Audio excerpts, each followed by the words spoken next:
There is a moment after every game when the noise disappears so completely that it feels unnatural. The crowd dissolves.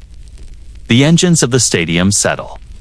The field becomes a quiet plain of trampled grass and forgotten breath. I have stood in that silence many times, long after the last fan has wandered out to the parking lot. Long after the celebration or the anger has faded into the concrete around me. That silence always carries a truth that the roar could never hold. It exposes things. It strips away illusions. It reminds me that beneath every victory and beneath every loss, there is a cost paid in ways most people never see. For years, I believed that cost was something players alone understood. They were the ones who felt the pain in their bones. They were the ones who stood in the circle of men who knew they had given away one more piece of themselves in exchange for one more down. But I learned with time that they were not the only ones carrying burdens. There were men in suits who never took a snap, yet paid a price just as real. Some paid with families. Some paid with reputation. Some paid with their sanity. And one man paid with the slow erosion of his own identity. Not because he played the game, but because he owned a piece of it.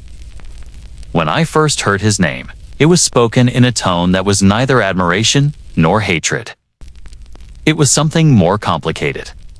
It was the tone people use when referring to someone who changed the room in ways no one expected. The first millionaire owner in the early National Football League did not enter as a caretaker of tradition. He did not enter as a guardian of something sacred. He entered as an outsider who believed money could shape destiny, and in many ways, he was correct. His fortune opened doors that others had spent years nudging without success. It drew alliances toward him.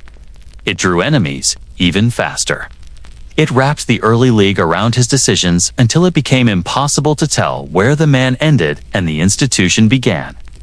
Even now, I can picture him standing in that same stadium silence.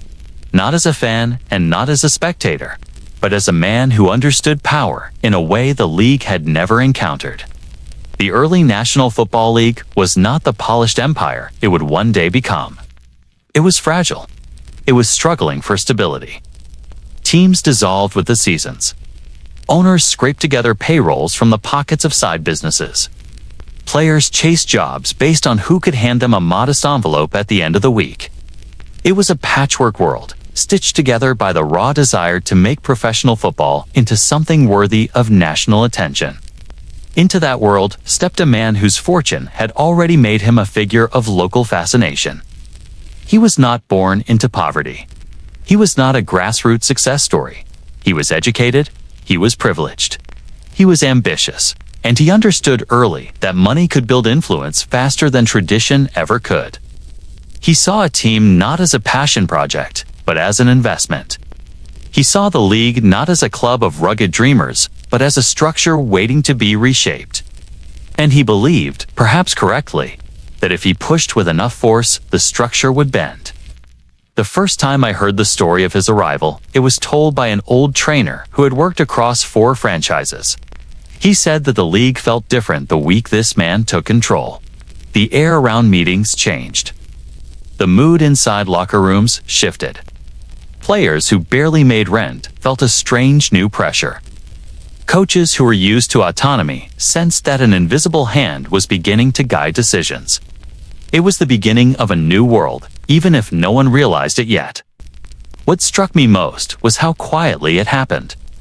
There was no grand announcement. There was no parade of reporters.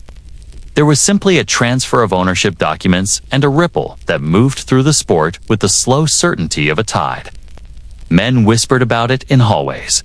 League officials studied it in private. Rival owners felt a storm forming at the edge of their authority. Everyone could feel something changing, yet no one could predict the scale of it. His money gave him a confidence that others mistook for arrogance. He spoke about the league with the calm certainty of someone who believed he understood the future better than those around him. And perhaps he did. He invested in ways that seemed reckless to some and visionary to others.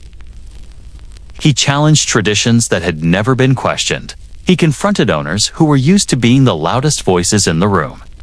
His arrival created tension that would only grow stronger with time. I remember hearing about a player who once said that the owner's presence felt like gravity. You could try to resist it, but eventually you found yourself drawn into his orbit. He paid salaries on time. He poured money into facilities that other teams could not afford. He treated football like a business, not a pastime, and that alone made him a figure of fascination. Some men admired him. Some feared him. Some felt both emotions at the same time. Yet beneath the surface of his influence, there were darker stories. A coach once confided to a reporter that the owner's ambitions came with demands that bordered on obsession. He expected loyalty. He expected compliance. He expected results that exceeded the limits of a young and unstable league.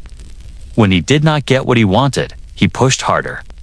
And when he pushed harder, the cracks in the organization deepened. There were men whose careers faded because they crossed him. There were players who never returned to the same team because they asked for too much. There were executives who found themselves isolated after questioning decisions. His wealth did not simply buy influence, it bought control. And control, in a league still learning to define itself, came with consequences that stretched far beyond contracts and game plans. More than once, I heard stories of owners gathering privately to discuss him. Some believed he would lead the league toward stability. Some believed he would fracture it entirely. Some respected his vision. Others believed he represented a new danger. In a world built on sweat and survival, he was the first reminder that the game was becoming something else. Shaped by capital. Influenced by business. Who measured the sport not in yards or points, but in profit and leverage. As the years passed, he became a symbol of transformation. The league evolved around him. The stakes grew higher. The shadows grew longer. And somewhere inside that transformation, he began to lose himself. The final season of his control was not defined by a fall from grace. It was defined by a gradual unraveling, the kind that comes when ambition consumes the man who once believed he could outthink every opponent. People often speak of final seasons as the last chapter in a player's physical story. But for him, the final season was a revelation of something far more human. It was the moment when the silence after the roar exposed everything he had tried to bury. The pressure, the secrets, the fear that his wealth, once a source of dominance, had become a cage that trapped him inside the very empire he helped build. Every empire has a beginning. Every empire has a cost. And this story begins with the moment early football collided with its first true millionaire. A man who shaped the destiny of a league that was still learning how fragile its foundation really was. There is a question that has followed me through every chapter of this investigation.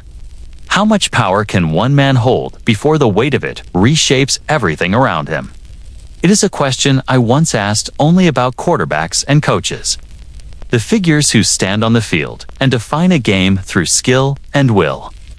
Yet as I looked deeper into the early years of professional football, I discovered that the true force behind the rise of the league was not always the men who wore jerseys. Sometimes it was the men who signed the checks. And in the case of the first millionaire owner, the power he carried did not simply influence the league. It transformed it in ways that can still be felt today. Before he arrived, the early National Football League was a patchwork of ambition and survival. Teams appeared and disappeared with the seasons. Rosters shifted based on who could be paid. Owners ran side businesses to keep their clubs alive. The league was held together by the stubborn belief that professional football could become something more than a regional curiosity. It was a world defined by instability, yet also defined by passion. The people involved loved the sport, even when the sport gave them little in return. I remember reading accounts from those early years that described owners counting ticket money by hand in cold offices. Some slept in the same buildings where they stored equipment. Most operated with uncertainty, unsure if their teams would exist the following year. The league had no clear financial model. It had no national vision. It had no steady foundation. What it had was resilience and the dream of legitimacy. And that dream often felt fragile. The early players felt the impact of that fragility. Many held day jobs and treated football as a weekend wage. Injuries were handled with basic treatment and a handshake. Contracts were little more than promises written on thin sheets of hope. A single bad week could end a career. A single disagreement could end a season. The league needed stability, yet no one knew where it would come from. That was the world the first millionaire owner stepped into. He did not arrive as a desperate caretaker of tradition. He arrived with resources that others could not imagine. His fortune came from outside the sport, and that alone made him a different figure. He did not share the same hardships as the men who built the early league from the ground up. He viewed ownership through a lens shaped by investment, influence, and opportunity. To him, football was not only a sport but a platform waiting to be expanded. When I first studied his entrance into the league, I was struck by how quickly the landscape changed around him. Wealth has a way of accelerating tension. It exposes the fault lines that were once hidden beneath surface loyalty. The moment he took control of his franchise, owners who once viewed each other as partners began to reconsider what partnership truly meant. Some saw a chance for growth. Others saw a threat. The imbalance of resources created an imbalance of power, and that power began to shape decisions made far beyond a single team. What fascinated me most was how his presence disrupted the culture of the league.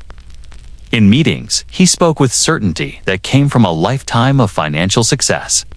He dismissed practices that had been accepted for years. He questioned traditions without hesitation. He introduced strategies that felt foreign to owners who had survived through caution and persistence. He believed the league could become stronger by following a model of disciplined investment. And he pushed for changes that reflected this mindset. A longtime executive once remarked that the millionaire owner had a gift for turning ideas into direction. He could walk into a room filled with indecision and walk out with a plan that others reluctantly accepted. His confidence was magnetic. His ambition was overwhelming.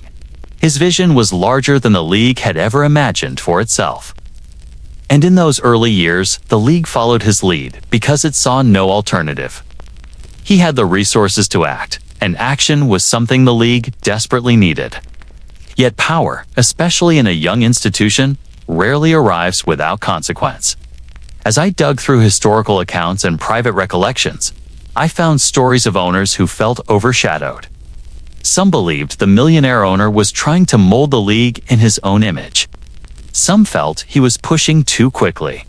Some believed he was using wealth as a tool to dominate decisions that required collective agreement. The league was built on cooperation. Yet cooperation became strained under the weight of his influence. There were also whispers of quiet deals, agreements made behind closed doors, alliances formed not out of trust, but out of necessity. The millionaire owner understood leverage. He understood timing. He understood how to borrow influence from one room and apply it in the next.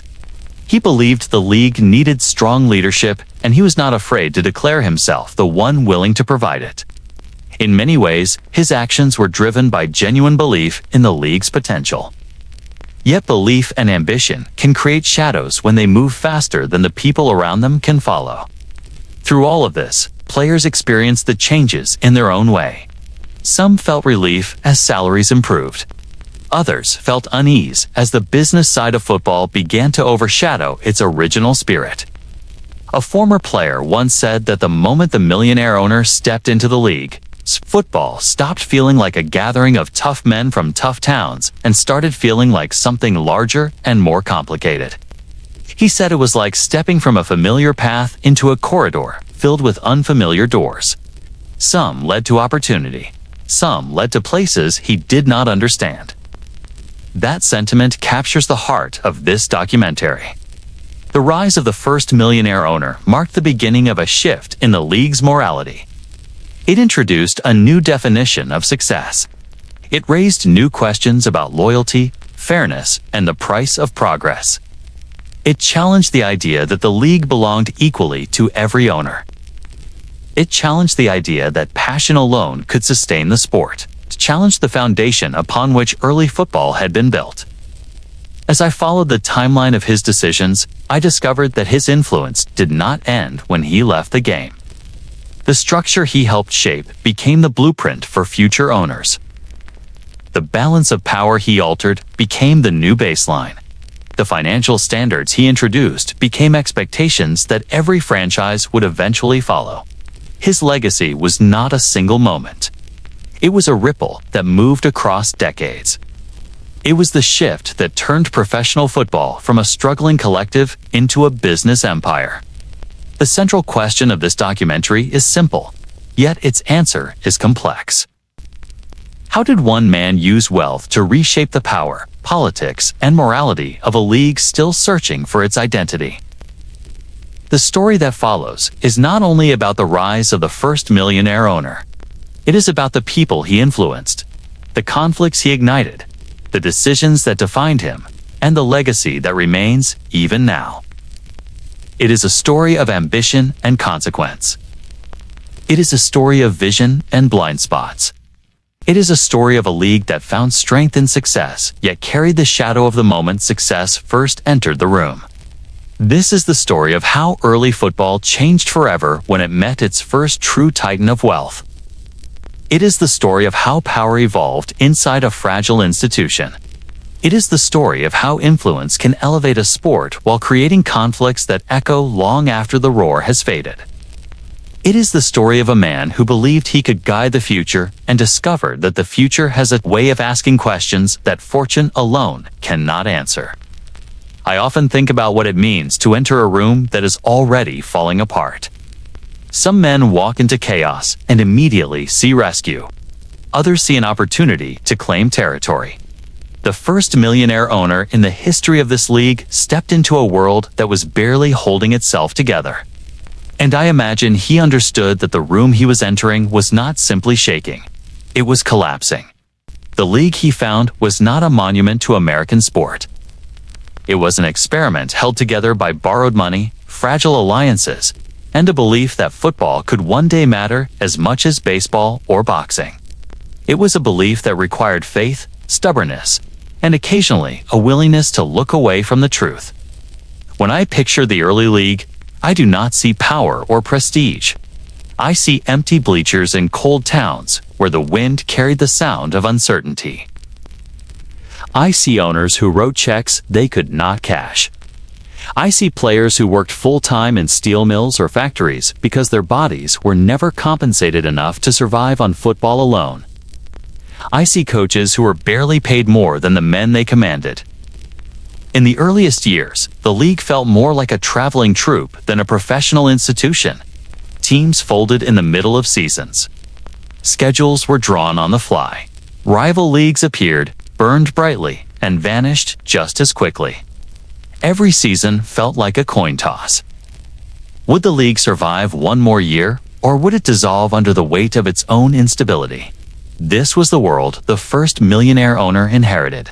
He did not enter a thriving empire. He entered a battlefield where the casualties were financial rather than physical, though both kinds left scars. The men who owned teams during those years loved the game, but love was not enough to pay stadium rent or travel expenses. They lived inside a constant state of improvisation. They bartered, they negotiated, they begged. Some lost homes, others mortgaged their futures. All of them understood that owning a team was closer to an act of stubborn hope than a sustainable business. I often wonder what he thought in those first days when he surveyed the landscape. Perhaps he saw desperation and recognized its potential. Money can steady a structure, but it can also reshape it. He arrived not simply as a wealthy man, but as a force that altered the balance of the room. The others knew it. They felt it the way one feels a shift in weather. He could afford things they could not. He could take risks that would ruin them. He could buy players. He could build facilities. He could travel farther. He could negotiate from a position of calm while they operated in a constant state of financial panic. The truth is that early football did not reward fairness. It rewarded survival. whoever could withstand the storms of poor attendance. Unreliable travel arrangements and unpredictable competition could carve out a place in history. And when a man arrived with enormous financial strength, he changed the definition of survival itself. For the first time, ownership was not measured solely by passion or resilience. It was measured by resources. His money created a new tier of influence, one that made every other owner reassess their place in the league hierarchy. Yet the league was still fragile enough that money alone did not guarantee success. The teams were small operations run out of kitchens and storefront offices. Contracts were written on paper napkins or whatever surface happened to be available. The rules shifted season by season because the league could not enforce the consistency it desperately needed. Rival leagues continued to challenge its legitimacy. Colleges still dominated the national imagination. Professional football was a curiosity, not a cultural pillar. It is easy now to imagine the league as inevitable. It was not inevitable then. It was held together by nothing more than a collective refusal to let it die. The men who owned teams were unified by the knowledge that they were participating in something that might vanish at any moment. The millionaire owner who entered this world did not simply bring stability. He brought disruption. His presence raised questions that the league had not yet learned how to answer. Could an imbalance of wealth corrupt competitive fairness? Could one owner become too powerful? Could money overshadow tradition? Could influence bleed into decisions that shaped the future of the sport? The owners around him felt both relief and fear. Relief because his investment helped secure another season. Fear because every season that followed would be influenced by his choices. Even the most honest men felt their grip on the league slip just slightly. They were experienced in navigating scarcity, but they had never confronted abundance. Abundance is a different kind of force. It does not simply solve problems, it creates new ones. I imagine the quiet conversations behind closed doors. Owners whispering about the power he collected with each financial contribution. Owners questioning the fairness of negotiations in which they were always outmatched. Owners hoping that his success would lift the league while privately fearing they were losing control of the institution they helped create. The league that welcomed him was not a steady house. It was a structure built on shifting ground, and he walked into it with the confidence of a man who understood that his wealth gave him the authority to propose changes others could not afford to reject. There were moments when the league seemed ready to collapse entirely. A team would fold. A rival league would poach a star player. An owner would default on a loan. Attendance would drop during cold weeks. Newspapers would declare that professional football was an experiment reaching its final breath. Yet season after season, the league survived because men clung to the belief that football deserved a permanent place in American life. The millionaire owner shared that belief, but he also recognized something the others did not. He understood that the league was not simply a sport, it was a business.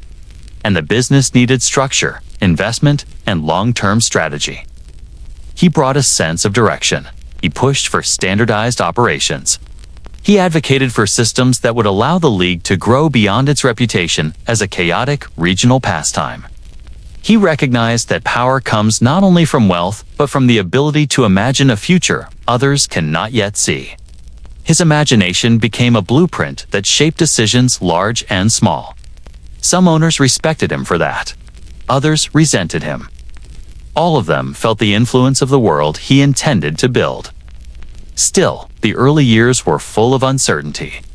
Every week carried the possibility of disaster. I often reflect on how surreal it must have felt to walk into a league that barely resembled the powerhouse it would one day become.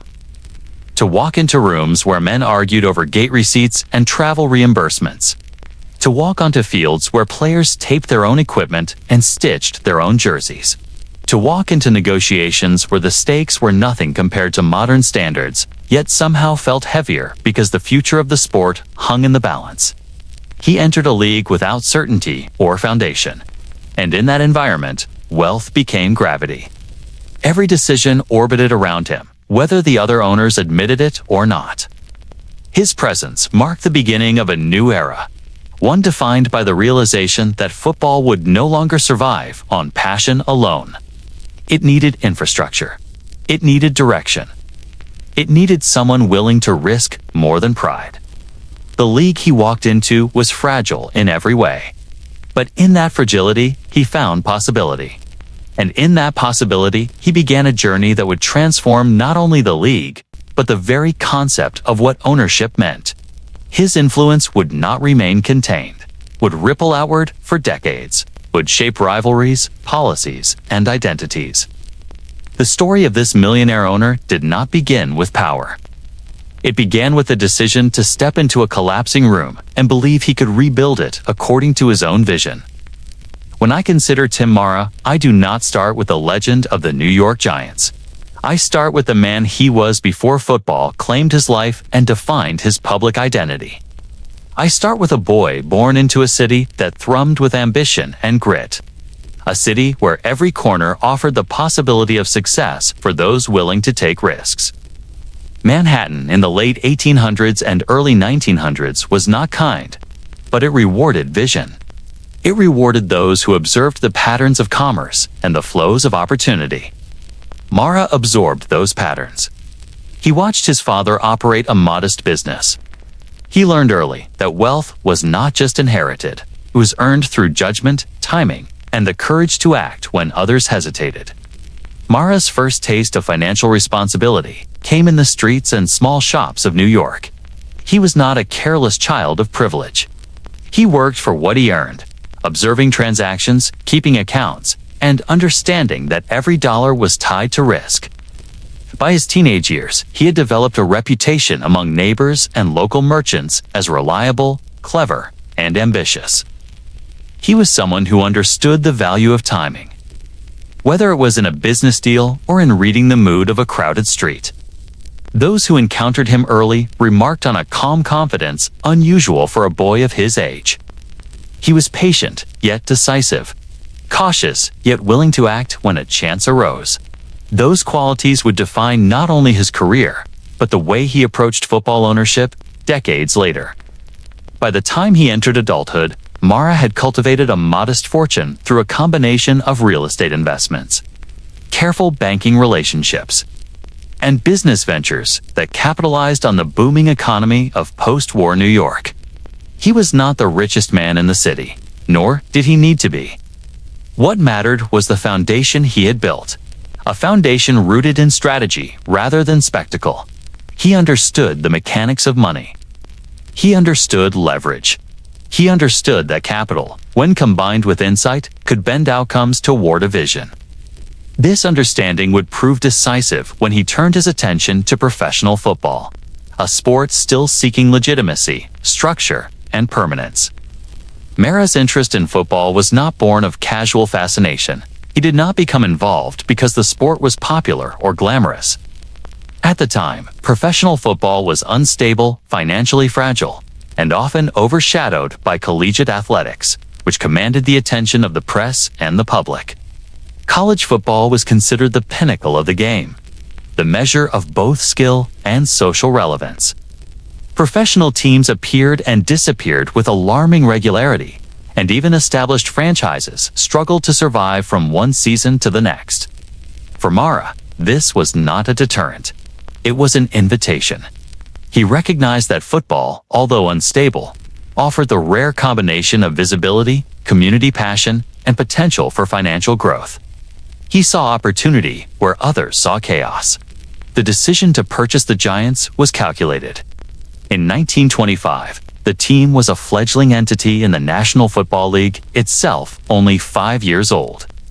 The league was young, unpolished, and financially insecure. Owners often defaulted on promises to players. Travel arrangements were haphazard. Gate receipts fluctuated dramatically. Many teams operated as side projects, financed by men who were not entirely certain if the endeavor would succeed. Mara's arrival changed the calculus. By purchasing the franchise for $500, he acquired not only a team, but also the ability to shape a league still defining its identity. That figure, modest by today's standards, represented a commitment that few could make with such clarity and foresight. It was a gamble framed in logic, patience, and understanding of human behavior. It was a gamble he was uniquely equipped to win. I have spoken with historians who argue that Mara's vision extended beyond immediate profit. He wanted respectability for himself and the league. He wanted to bring order to disorder, structure to chaos. Football under his stewardship could become more than a pastime. It could become a business, a local institution, and eventually a cultural force.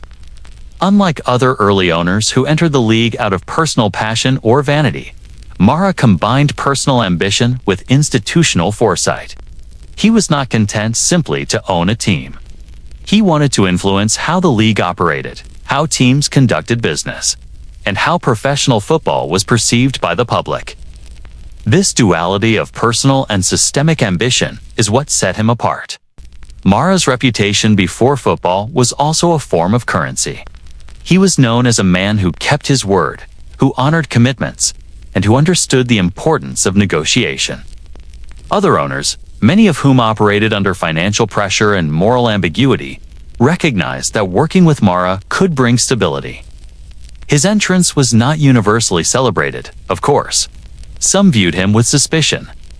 They wondered if his wealth would allow him to dominate decisions unfairly. They worried that the balance of influence in a fragile league would tilt toward him. And in some ways, those fears were justified. Mara's financial security allowed him to operate with a patience and leverage that few could match. It allowed him to invest in talent, logistics, and infrastructure when others could barely cover payroll. In the early NFL, that type of advantage translated directly into power. What fascinates me most about Mara is how he balanced ambition with humility. He did not flaunt his wealth. He did not seek attention for personal glory. Instead, he allowed his actions to speak for him. He signed players with foresight, arranged travel and housing to ensure reliability, and maintained discipline in a league where disorder had been the norm. His presence created standards without the need for showmanship. Standards, in an environment where chaos had long been accepted, became revolutionary. Owners who had been accustomed to improvisation found themselves learning from a man whose background in business demanded accountability and planning. Mara brought method to madness, and in doing so, he reshaped expectations. Even before the first game under his ownership, Mara understood that he was entering a socially and culturally complex arena. Football was a working man's sport, rooted in local pride and community investment. Fans were not passive observers. They were participants in a collective narrative, attending games not only for entertainment, but for identification and belonging. Mara's challenge was not simply to run a team. It was to respect and harness that social energy while simultaneously introducing organizational rigor. That balance between understanding culture and imposing structure is what would define his tenure. It required tact, patience, and an instinct for timing that he had honed through business. His acquisition of the Giants also revealed a quiet audacity. He was willing to operate in an environment that was unpredictable, yet he approached it with the mindset of someone who understood risk and reward. Where others saw instability, he saw leverage. Where others saw a young league prone to collapse, he saw potential for legitimacy and growth. His ability to interpret instability as opportunity became a hallmark of his approach. It was a skill that would serve him not only in football, but in life. He understood that the early NFL would demand vision as much as capital, judgment as much as enthusiasm. In the years following his purchase, Mara's early fortune, combined with his judgment and personal credibility, allowed him to influence the league in subtle but powerful ways. Other owners deferred to him, not because he demanded it, but because they recognized that his involvement brought continuity and order. He created an environment in which professional football could survive and eventually thrive. The foundations he laid would outlast his lifetime. They would set standards for contracts, player relations, scheduling, and financial management that would ripple throughout the league. His legacy began not with spectacle, not with headlines, but with preparation, insight, and the ability to see the potential of a sport that had not yet fully arrived. Mara's story before football is a story of foresight. It is a story of patience, discipline, and quiet influence. He did not rely on charisma or intimidation. He relied on competence, judgment, and reputation. He recognized the fragility of the league and positioned himself to become a stabilizing force. He recognized the opportunity inherent in chaos and understood that wealth, when applied thoughtfully, could convert instability into longevity. That combination of insight, credibility, and financial means would allow him to navigate the turbulent early years of the NFL and establish a dynasty that has left an imprint on the sport to this day.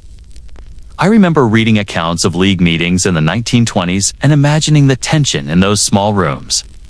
The National Football League was still a fragile experiment, its rules tentative, its teams vulnerable, its owners scattered across cities struggling to keep franchises afloat. In these early gatherings, decisions were meant to be collective, discussions intended to be democratic. Yet the reality was far more complicated. The arrival of Tim Mara introduced a new variable into these rooms.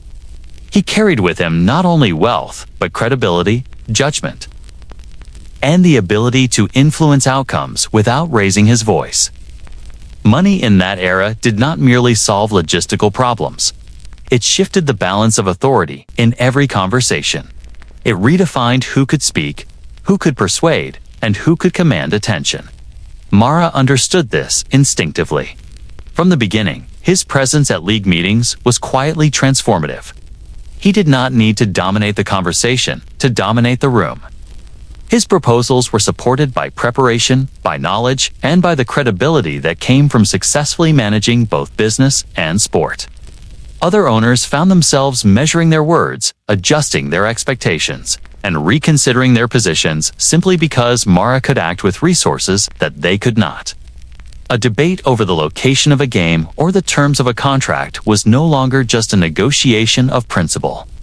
It became a negotiation of capability. Mara could enforce promises, he could absorb risks, he could guarantee stability. In a room of men accustomed to uncertainty, that type of leverage was power in its purest form. Rule decisions were one of the earliest areas where Mara's influence became visible. In the young league, rules were often inconsistent, interpreted differently by teams and referees, and in some cases, amended from one game to the next. Mara approached these discussions with meticulous attention to detail. He recognized that the credibility of the league depended on consistency. He argued for clear guidelines and predictable enforcement, not as a matter of ego, but as a necessity for the sport's survival. His proposals were not always accepted immediately, but his reasoning carried weight. It was difficult to argue with a man whose logic was grounded in foresight and whose financial position allowed him to sustain decisions that others might fear implementing. Territorial rights were another battleground in which Mara's power manifested. Early franchises were constantly negotiating over market access, stadium use, and local fan bases. Conflicts arose frequently, and disputes could easily spiral into chaos. Mara understood that controlling territory was both a business and a political act. By asserting his team's position with authority and strategic planning, he set precedents that other owners were forced to respect. His influence did not come from threats or intimidation. It came from the recognition that he could act decisively and reliably. This reliability created an implicit hierarchy. In a league where every other owner balanced on the edge of financial fragility, Mara's stability became a form of authority that reshaped relationships across the league. I have always been struck by the subtlety of this shift. Mara did not seek to be the loudest voice in the room. He did not demand accolades or public acknowledgement. His power was not performative. It was structural. He understood that in an organization defined by survival, influence was a quiet but powerful tool. Decisions that once depended on personal loyalty or chance now increasingly depended on Mara's judgment. Other owners deferred to him not out of fear, not entirely out of respect, but because he possessed a combination of resources, insight, and patience that made collaboration practical. He transformed meetings from chaotic gatherings into forums where direction could be established and adhered to. Money, in this context, was more than currency. It was leverage, credibility, and a measure of authority. Mara could afford to cover deficits, guarantee salaries, and fund logistics that others could only promise. This allowed him to shape not only his own team, but the league itself. Owners who had spent years learning how to survive on the margins now faced a new reality. The rules of influence had shifted. Financial stability was no longer just an operational advantage. It became a determinant of political power. Mara demonstrated that wealth could be a mechanism for shaping culture, for enforcing standards, and for guiding decision-making. In the fragile ecosystem of early professional football, this realization was both exhilarating and unsettling. It is impossible to overstate the psychological impact of this change. Owners who had been accustomed to operating on intuition, improvisation, and negotiation suddenly had to contend with someone who could operate on principle, preparation, and resources. The room itself, the dynamic of dialogue, and the hierarchy of influence all shifted. Mara's presence highlighted the fragility of their authority. It illuminated the advantage of capital when paired with strategic insight. For some, this prompted admiration. For others, resentment. And yet, for the league itself, it marked the beginning of structural stability. The delicate equilibrium of a fledgling organization began to tilt toward durability. As I studied meeting records and early league correspondence, I noticed how Mara's influence extended beyond formal votes.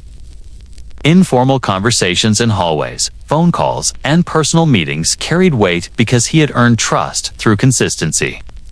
Other owners knew that when Mara advocated a position, he could follow through.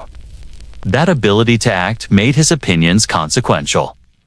It transformed abstract discussions into actionable plans. The balance of authority had shifted quietly, yet irrevocably. The league now had a figure capable of imposing structure without imposing tyranny, capable of enforcing standards without undermining autonomy. Mara's financial stability had become a fulcrum around which decision-making pivoted. I also observed how this influence affected competitive dynamics. Teams began to anticipate the strategic capabilities of Mara's organization not only on the field, but in administration and negotiation. His ability to fund operations, recruit talent, and maintain organizational discipline created a benchmark. Other franchises were forced to adjust to a new standard, sometimes by emulating him, sometimes by cooperating. The ripple effect extended far beyond the meeting room. It reshaped scheduling practices, player contracts, and the broader expectations of professionalism. Mara's role was not simply that of an owner. He became a standard-bearer. The league, for better or worse, began to move in alignment with his capacity and vision. I often reflect on the long-term significance of this power shift. Mara demonstrated that money in the right hands could serve as both stabilizer and transformer. He showed that influence was amplified not only by wealth, but by judgment, foresight, and patience. He did not rely on charm or coercion. He relied on credibility and execution. The early NFL, still tentative and vulnerable, required both. Mara's financial power created authority. His personal discipline lent it legitimacy. And together, they produced a league capable of transcending the chaos of its origins. In the broader context of sports history, this moment is striking because it highlights the complex relationship between wealth and governance. In a room of struggling owners, money does not simply buy advantage. It defines expectations. It creates opportunities for innovation. It sets standards that others must acknowledge or attempt to match. Mara's role in these early years exemplifies this dynamic. The transformation was not immediate or universally welcomed, but it was inevitable. Once one owner had the resources and judgment to exert influence, the power structure of the league was forever altered. Authority no longer depended solely on experience, longevity, or charisma. It depended on the ability to act decisively and sustain results. Mara embodied all of these qualities. Even today, the echoes of Mara's early influence resonate. Modern professional football, with its complex ownership structures, league rules, and financial hierarchies, still reflects principles he established. The idea that stability and resources underpin authority, that influence can be exercised quietly but effectively, and that governance requires both insight and leverage can be traced directly to his early tenure. The league he helped stabilize became stronger not only because of the teams on the field, but because of the standards he imposed off the field. His ability to navigate meetings, enforce rules, and assert territorial rights without overt confrontation exemplifies the profound effect one individual could have on an institution in its formative years. In the end, the story of the new power structure is the story of Tim Mara walking into a room and quietly redefining what authority looked like. He demonstrated that influence could be measured not by loudness or coercion, but by consistency, foresight, and the capacity to act. Money in a league of struggling owners was not merely a tool for survival. It was a means of shaping the trajectory of the sport itself. Mara's insight, discipline, and resources created a foundation that allowed the league to evolve from fragile beginnings into a structure capable of enduring decades of challenge.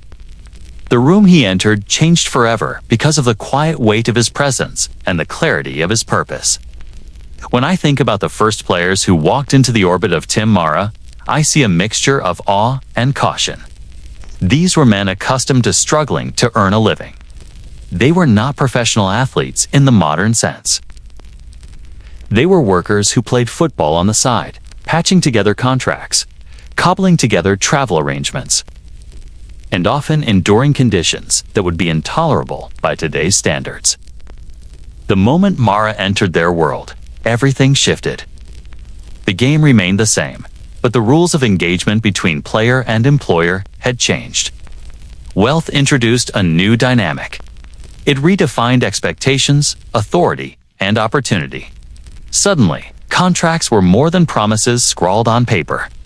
They became formal instruments backed by resources and the credibility of a man who could enforce them. Before Mara, players often negotiated in an environment of scarcity. Salaries were inconsistent. Teams sometimes failed to pay promised wages. Travel expenses were minimal or unpaid. Equipment was basic. Discipline was enforced inconsistently. Players relied on personal relationships, local loyalties, and sometimes sheer stubbornness to secure the treatment they deserved. There was little standardization and even less accountability. Walking into the league meant accepting uncertainty as a constant companion. Mara changed that. His approach to contracts was meticulous. He understood that a promise without the capacity to fulfill it was meaningless. Players who signed with the Giants could expect salaries to be honored, lodging to be provided, and travel to be arranged efficiently. Mara's financial security allowed him to remove uncertainty from the equation. For players who had been conditioned to anticipate chaos, this was revolutionary. It created a foundation for loyalty and performance that transcended the immediate attraction of athletic talent. The relationship between owner and player became more structured, but it was also more complex. Players now owed not only performance, but gratitude, respect, and alignment with Mara's expectations. Negotiations under Mara were a different kind of negotiation. He listened carefully, evaluated potential based on performance and character, and structured agreements that were sustainable. Players learned quickly that his wealth did not imply generosity without reason. Every dollar, every arrangement was calculated, and this calculation was accompanied by fairness. Players who performed, who adhered to expectations, found themselves well rewarded. Those who faltered, who ignored rules, faced consequences enforced with precision. The consistency Mara demanded created a culture of accountability. It was a culture unfamiliar to men who had previously navigated football through personal leverage, charm, or circumstance. Disputes inevitably arose. Players challenged decisions, questioned playing time, or demanded more favorable terms. Mara did not ignore these disputes. he addressed them with the authority that came from both financial capacity and strategic insight. His position allowed him to mediate conflicts firmly without descending into arbitrary punishment. Players came to understand that the presence of wealth was not an invitation to indulgence. It was a framework within which fairness and performance were measured. Those who accepted the framework thrived. Those who resisted learned the consequences of resisting someone who controlled not only their paychecks, but the broader structure of opportunity within the league. I often reflect on how players viewed Mara personally. For many, he represented stability in a world that had previously been defined by unpredictability. He could pay promises, guarantee conditions, and enforce rules consistently. Yet at the same time, his authority was absolute in subtle ways. Wealth created a hierarchy that was difficult to contest. Players who had previously negotiated on equal footing with smaller owners now faced a man whose influence could not be ignored. Their careers, their immediate livelihood, and often their public reputations were intertwined with his decisions. The employer-player relationship had been transformed. What had once been informal, improvised, and occasionally chaotic became structured, enforceable, and weighted by power. This dynamic extended beyond contracts. Mara's financial stability allowed the Giants to invest in facilities, travel accommodations, and equipment that exceeded what other teams could provide. Players experienced an environment that was professional by standards that few in the league could match. This created both loyalty and pressure. Performance was expected because resources had been committed. Players recognized that their behavior on and off the field reflected not only on themselves, but on a system that had been carefully constructed. Mara's presence instilled a sense of professionalism before the broader league had learned to enforce it. The impact on morale was significant. Some players felt empowered. They could focus on training and performance rather than worrying whether a promised salary would arrive or if a bus would break down en route to a game. Others felt the weight of accountability acutely. They were no longer simply participants in a pastime. They were employees under a millionaire whose capacity to enforce standards created consequences with real financial and professional significance. The culture of professionalism introduced by Mara demanded adaptation. It demanded discipline. It demanded an understanding that football had become a serious business, in which personal responsibility mattered more than improvisation. I think about the anecdotes that survive from this era. Stories of players negotiating with Mara illustrate his blend of firmness and fairness. A running back might approach him for additional compensation after a strong performance. Mara would listen, evaluate historical precedent, and decide based on both principle and capacity. A lineman might argue over travel arrangements, citing the difficulties of rough roads or inadequate accommodations. Mara would respond with solutions that reflected both practicality and enforceability. There was no posturing. There was no arbitrary decision-making. There was authority rooted in preparation and financial capability. Other owners began to notice the effect this had on their teams. Players who had previously been loyal to local franchises now considered the Giants as a model of professionalism. Mara's approach created pressure on other owners to match standards. It introduced competition not only on the field, but in management practices. Teams with fewer resources struggled to retain talent, while those willing to adopt higher organizational standards began to see the benefits of stability. In this way, Mara's wealth reshaped not only the employer-player dynamic within his own team, but across the league. Influence radiated outward because players and owners alike recognized the practical advantages of his model. It is striking how this early intervention shaped the broader narrative of professional football. The league was still young, still precarious, still overshadowed by college programs. Yet Mara demonstrated that systematic investment in players, contracts, and organizational infrastructure could yield tangible results. Players who understood and adapted to the new environment could prosper. Teams that resisted faced the consequences of diminished performance, instability, and public perception. In a sense, Mara's wealth created the first structural hierarchy that combined financial power with professional expectation. Players experienced this directly. Their careers were measured against it. Their opportunities and limitations were now bound to a system that reflected foresight and free authority rather than improvisation and luck. The tension inherent in this dynamic is worth noting. Mara's approach produced both security and pressure. Players knew they would be paid, housed, and provided for, yet they also knew that underperformance, lack of discipline, or failure to adhere to expectations could have immediate repercussions. The employer-employee relationship in this context was never casual. It was formal, structured, and weighted by power. Wealth enabled enforcement. Judgment determined fairness.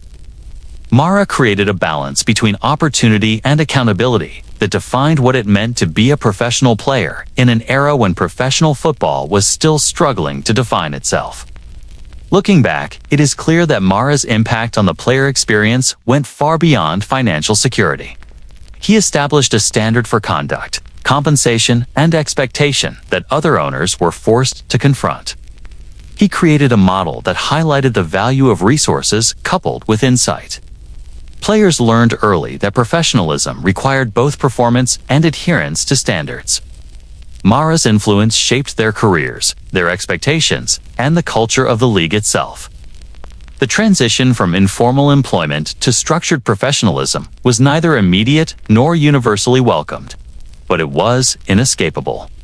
Wealth had introduced a new reality. Authority had shifted, and the players understood that the era of improvisation had ended. Even as Tim Mara quietly consolidated authority, not everyone welcomed his presence. The early NFL was a fragile ecosystem, held together by fragile alliances and personal relationships that often masked competition and resentment. There were owners who had been in the league from the beginning, men accustomed to making decisions based on immediate survival rather than long-term vision. To them, Mara's wealth was unsettling. It represented not only stability, but influence. It represented the ability to shape outcomes without depending on the collective consensus that they had relied on for years. In these circles, jealousy was inevitable. Suspicion was constant, and political friction was a daily reality. Mara was an outsider in some senses, a man who had entered a closed world with resources that upset the delicate balance of power. I have read the minutes from early league meetings and personal letters that survive from this era. They reveal a world of private arguments, quiet maneuvering, and sometimes overt hostility. Mara's rivals were not merely concerned with his influence on rulemaking or territorial rights. They were concerned with precedent. They feared that if one owner could exercise authority backed by financial resources, it would undermine their own control over their teams and communities. Authority in the NFL had always been personal, tied to relationships and reputation. Mara introduced a variable that could not be ignored. The old guard owners began to perceive him as a threat to the informal equilibrium they had maintained. The friction was subtle at first. Debates at league meetings became more pointed. Proposals made by Mara were met with skepticism or deliberate obstruction. Competitors would question his motives, sometimes politely, sometimes with veiled hostility. Behind closed doors, conversations grew sharper. Owners who had once worked together with relative cordiality now whispered about the potential for one man to dominate decision-making. Rumors circulated that Mara was using his wealth to intimidate others or to create a monopoly over influence within the league. Some accusations were fair. Others reflected insecurities and fear. The combination of wealth, competence, and patience can unsettle those who are accustomed to leveraging only personal relationships and tradition. Mara's rivals had to adapt or risk irrelevance. This opposition was not confined to meetings. Mara discovered that alliances were shifting. Some owners attempted to rally others against him, quietly forming coalitions intended to limit his influence. Letters and telegrams reveal appeals to loyalty, warnings about concentration of power, and subtle strategies to curtail his involvement. Mara handled these challenges with the same quiet authority he applied to contracts and rule enforcement. He did not respond with brash confrontation. He relied on consistency, reliability, and evidence. If a decision was sound and defensible, he presented it and allowed others to see its merit. If it was challenged unfairly, he let performance and resources demonstrate the strength of his position. This approach frustrated rivals who expected personal conflict to dominate negotiations. Mara understood that authority could be maintained without overt aggression. Personal rivalries began to take root as well. Men who had invested their own fortunes and reputations in the league felt threatened by the presence of someone whose financial foundation was secure. They had risked everything to establish a team and maintain operations. Mara, with his ability to absorb setbacks and invest strategically, represented a level of freedom they could not afford. This created envy and resentment. Some owners openly criticized his methods, suggesting that he manipulated outcomes for his own advantage. Others raised questions about fairness and propriety. Mara's influence, invisible in the moment but undeniable over time, made him a lightning rod for both admiration and hostility. I am fascinated by the psychology of these rivalries. Mara's presence forced the league to confront questions it had not previously faced. Could wealth coexist with collective governance? Could an individual with resources shape standards without undermining others? How much influence should one owner have when the league was still trying to define itself? The answers were not immediately obvious. Debates unfolded in meeting rooms, in hallways, and in private conversations. Mara's rivals had to navigate the tension between personal insecurity and institutional survival. For many, the struggle was less about Mara personally and more about the implications of his wealth for their own authority. Disagreements often focused on practical matters. Decisions about scheduling, territorial rights, and revenue sharing were contentious because they intersected with Mara's capacity to enforce them. Owners who lacked comparable resources viewed these decisions as potential encroachments. They feared that Mara's financial stability allowed him to set standards that others could not match. In a league already defined by precarious balance, this created anxiety. The quiet tension in meeting rooms could be felt even by journalists and team personnel who observed without participating. Mara's rivals had discovered that influence could be both subtle and absolute. Conflict was sometimes mitigated by mutual interest. Despite tension, all owners shared a common goal of keeping the league alive. Mara understood this dynamic and used it to his advantage.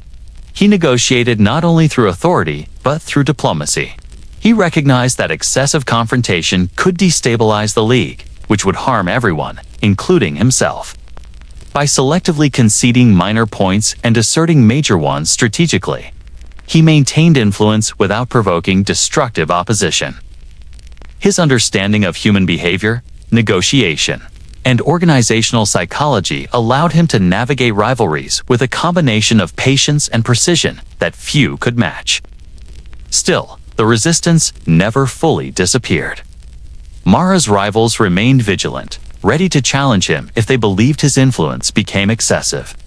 Meetings were never entirely harmonious. Private arguments, whispered critiques, and subtle campaigns to limit his authority persisted. Mara anticipated these challenges and often allowed them to play out without direct interference. He understood that influence is often best maintained through demonstration rather than confrontation. By consistently exercising judgment, honoring commitments, and demonstrating capability, he neutralized threats not by fighting them directly, but by rendering them irrelevant. This approach frustrated rivals and reinforced the perception that wealth combined with foresight was a form of power that could not be matched through traditional maneuvering. The broader effect of these rivalries was to sharpen the league. Conflict forced Mara to refine his strategies, anticipate objections, and manage relationships with both firmness and tact. The presence of jealous competitors compelled him to maintain integrity and consistency in every decision. Players, journalists, and other owners began to recognize that authority in the NFL was no longer simply a matter of tenure or personal charisma. It depended on vision, resources, and the capacity to act strategically in a complex social environment. Mara's approach transformed the league not only in practice, but in perception. In reflection, the story of the rivals who wanted him gone is as much a story about the early NFL as it is about Mara himself. The league was a crucible of ambition, insecurity, and competition. Mara's wealth, competence, and patience allowed him to navigate this crucible in ways that reshaped authority, governance, and influence. His rivals, whether motivated by jealousy or principle, revealed the vulnerabilities and insecurities inherent in a fledgling organization. Mara's response revealed the potential of structured, disciplined, and strategic leadership. The tension between old guard insecurity and new wealth-driven authority became a defining feature of the league in its early decades, illustrating how financial power could intersect with governance to produce lasting change. In the early years of professional football, the line between ambition and impropriety was often blurred. The league was still defining itself, still finding the balance between sport, business, and public perception. In that environment, even a whisper of scandal could ripple across the league, destabilizing fragile alliances and threatening reputations built over years. Tim Mara, despite his careful conduct and meticulous planning, was not immune to controversy. There was one incident, barely remembered now, that illustrates both the intensity of league politics and the lengths to which the NFL would go to protect itself. It was a moment that exposed the tension between transparency and survival, between principle and expediency, and between public perception and private negotiation. The controversy began with a series of accusations regarding player recruitment and inducements. Rival owners alleged that Mara had engaged in practices that gave the Giants an unfair advantage in signing talent. There were rumors of financial incentives offered outside the boundaries of standard agreements, of discrete payments to secure commitment, and of arrangements that favored his team at the expense of others. None of these claims were formally proven, yet they gained traction within certain circles. The accusations were fueled less by evidence than by frustration and jealousy. Mara's success, backed by resources that no other owner could match, made him an easy target for speculation. League politics played a central role in how this scandal unfolded. Meetings were convened to discuss the allegations, but they were conducted behind closed doors. Official minutes were vague, often carefully worded to avoid incrimination or controversy. There was a shared understanding among owners that any public acknowledgement of internal discord could harm the league, as reputation and undermine confidence among fans and players alike. Mara, aware of the stakes, navigated these meetings with caution. He defended his position firmly, but without confrontation. His strategy was to let the facts and the consistency of his operations speak for themselves. The challenge was not only to maintain his credibility, but to preserve the fragile unity of the league in an environment increasingly defined by competition and suspicion. Media coverage, or the lack thereof, compounded the complexity of the situation. Newspapers and sports writers of the era were often dependent on access to teams, owners, and players. A public dispute between prominent figures in the league could jeopardize reporting opportunities or strain relationships that newspapers relied upon for content. As a result, much of the controversy remained muted, confined to whispers in offices, hotel lobbies, and private phone calls. Mara understood that the public narrative could be managed through discretion and consistency. He did not seek to dominate the story, but allowed silence and selective transparency to shape perception. This approach frustrated rivals who had hoped that scandal would erode his influence. The scandal also illustrates the broader ethical tension inherent in the early NFL. At a time when standards were still being established, actions that might be interpreted as aggressive but permissible in business could be construed as unfair or unethical in sport. Mara operated within these gray areas, navigating a world where the rules were flexible, the boundaries undefined, and the stakes extraordinarily high. The perception of impropriety was often as powerful as any concrete evidence. His rivals capitalized on this, seeking leverage through rumor and insinuation rather than documented misconduct. Mara's ability to manage this environment reflected a deep understanding of power, reputation, and strategy. I find it notable that Mara's response to the scandal emphasized principle over spectacle. He did not attempt to silence critics through threats or public declarations. Instead, he relied on consistent practice, adherence to rules, and the demonstrable integrity of his operations. Contracts were honored, players were treated according to agreed terms, and organizational practices remained transparent to those within his sphere of influence. By maintaining this level of consistency, he effectively neutralized the impact of accusations. The lesson for the league was clear. Authority backed by resources, discipline, and foresight could withstand scrutiny, even in a hostile political environment. The psychological dimension of the scandal is equally compelling. Rival owners saw Mara's wealth as both an advantage and a threat. The allegations against him were fueled by fear that financial power could redefine the rules of competition. Mara's response, characterized by calm, methodical action, intensified frustration among competitors. They could not directly challenge his authority because it was grounded in resources and proven operational success. Instead, they resorted to insinuation, rumor, and political maneuvering. Mara, by contrast, demonstrated that authority rooted in capacity and integrity could withstand attempts at destabilization without requiring overt confrontation. I have often considered how players experienced this episode. Some were caught in the crossfire, uncertain whether accusations of inducement or favoritism would affect their contracts or reputations.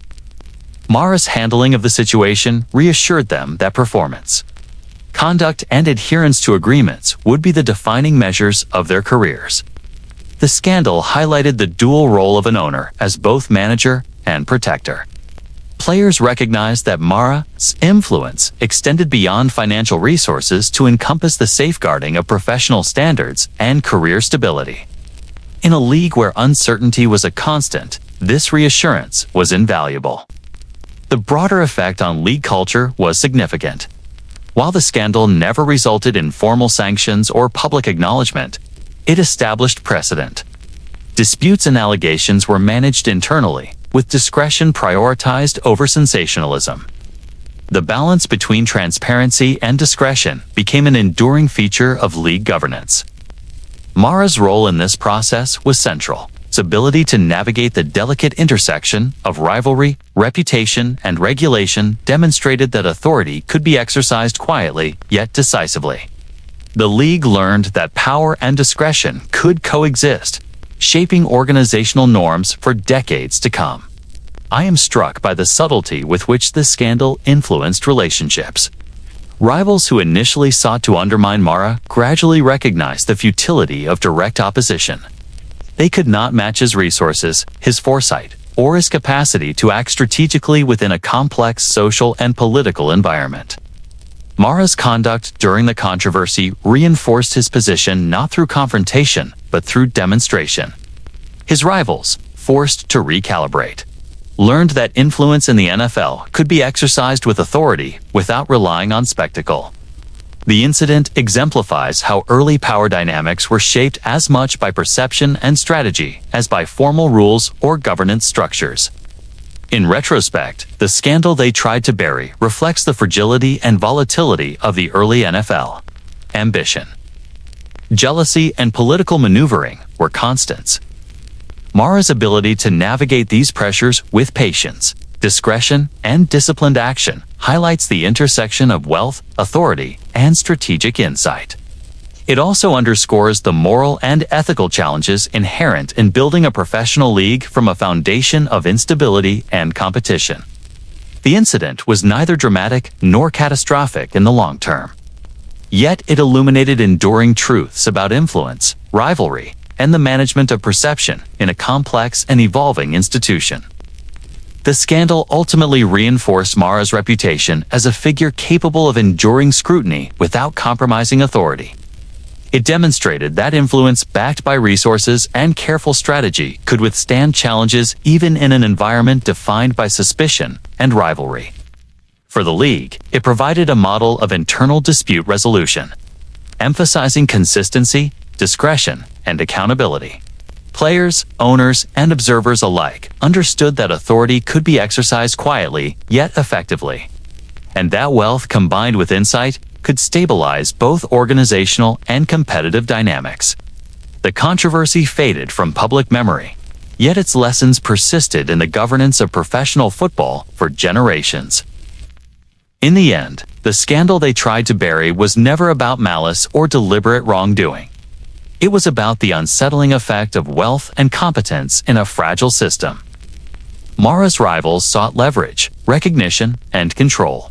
Yet they were confronted by a man whose authority rested not on intimidation, but on preparation, consistency, and the capacity to act. The episode serves as a reminder that the early NFL was not merely a game, but a political and financial experiment, shaped as much by human ambition and rivalry as by athletic performance. Mara emerged from this moment not diminished, but strengthened. The league itself evolved, guided by the demonstration that power could be exercised quietly, strategically, and with enduring effect. In the early years of professional football, the line between ambition and impropriety was often blurred. The league was still defining itself, still finding the balance between sport, business, and public perception. In that environment, even a whisper of scandal could ripple across the league, destabilizing fragile alliances and threatening reputations built over years. Tim Mara, despite his careful conduct and meticulous planning, was not immune to controversy. There was one incident, barely remembered now, that illustrates both the intensity of league politics and the lengths to which the NFL would go to protect itself. It was a moment that exposed the tension between transparency and survival, between principle and expediency, and between public perception and private negotiation. The controversy began with a series of accusations regarding player recruitment and inducements. Rival owners alleged that Mara had engaged in practices that gave the Giants an unfair advantage in signing talent. There were rumors of financial incentives offered outside the boundaries of standard agreements, of discrete payments to secure commitment, and of arrangements that favored his team at the expense of others. None of these claims were formally proven, yet they gained traction within certain circles. The accusations were fueled less by evidence than by frustration and jealousy. Mara's success, backed by resources that no other owner could match, made him an easy target for speculation. League politics played a central role in how this scandal unfolded. Meetings were convened to discuss the allegations, but they were conducted behind closed doors. Official minutes were vague, often carefully worded to avoid incrimination or controversy. There was a shared understanding among owners that any public acknowledgement of internal discord could harm the league, as reputation and undermine confidence among fans and players alike. Mara, aware of the stakes, navigated these meetings with caution. He defended his position firmly, but without confrontation. His strategy was to let the facts and the consistency of his operations speak for themselves. The challenge was not only to maintain his credibility, but to preserve the fragile unity of the league in an environment increasingly defined by competition and suspicion. Media coverage, or the lack thereof, compounded the complexity of the situation. Newspapers and sports writers of the era were often dependent on access to teams, owners, and players. A public dispute between prominent figures in the league could jeopardize reporting opportunities or strain relationships that newspapers relied upon for content. As a result, much of the controversy remained muted, confined to whispers in offices, hotel lobbies, and private phone calls. Mara understood that the public narrative could be managed through discretion and consistency. He did not seek to dominate the story, but allowed silence and selective transparency to shape perception. This approach frustrated rivals who had hoped that scandal would erode his influence. The scandal also illustrates the broader ethical tension inherent in the early NFL. At a time when standards were still being established, actions that might be interpreted as aggressive but permissible in business could be construed as unfair or unethical in sport. Mara operated within these gray areas, navigating a world where the rules were flexible. the boundaries undefined, and the stakes extraordinarily high. The perception of impropriety was often as powerful as any concrete evidence. His rivals capitalized on this, seeking leverage through rumor and insinuation, rather than documented misconduct. Mara's ability to manage this environment reflected a deep understanding of power, reputation, and strategy. I find it notable that Mara's response to the scandal emphasized principle over spectacle. He did not attempt to silence critics through threats or public declarations. Instead, he relied on consistent practice, adherence to rules, and the demonstrable integrity of his operations. Contracts were honored, players were treated according to agreed terms, and organizational practices remained transparent to those within his sphere of influence. By maintaining this level of consistency, he effectively neutralized the impact of accusations. The lesson for the league was clear. Authority backed by resources, discipline, and foresight could withstand scrutiny, even in a hostile political environment. The psychological dimension of the scandal is equally compelling. Rival owners saw Mara's wealth as both an advantage and a threat. The allegations against him were fueled by fear that financial power could redefine the rules of competition. Mara's response, characterized by calm, methodical action, intensified frustration among competitors. They could not directly challenge his authority because it was grounded in resources and proven operational success. Instead, they resorted to insinuation, rumor, and political maneuvering. Mara, by contrast, demonstrated that authority rooted in capacity and integrity could withstand attempts at destabilization without requiring overt confrontation. I have often considered how players experienced this episode. Some were caught in the crossfire, uncertain whether accusations of inducement or favoritism would affect their contracts or reputations. Mara's handling of the situation reassured them that performance, conduct, and adherence to agreements would be the defining measures of their careers.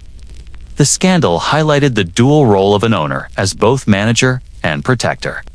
Players recognized that Mara's influence extended beyond financial resources to encompass the safeguarding of professional standards and career stability.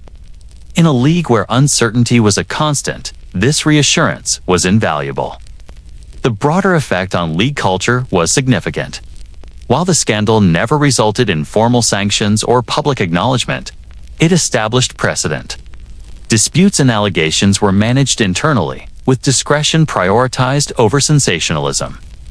The balance between transparency and discretion became an enduring feature of league governance. Mara's role in this process was central. Its ability to navigate the delicate intersection of rivalry, reputation, and regulation demonstrated that authority could be exercised quietly, yet decisively. The league learned that power and discretion could coexist, shaping organizational norms for decades to come. I am struck by the subtlety with which this scandal influenced relationships. Rivals who initially sought to undermine Mara gradually recognized the futility of direct opposition. They could not match his resources, his foresight, or his capacity to act strategically within a complex social and political environment.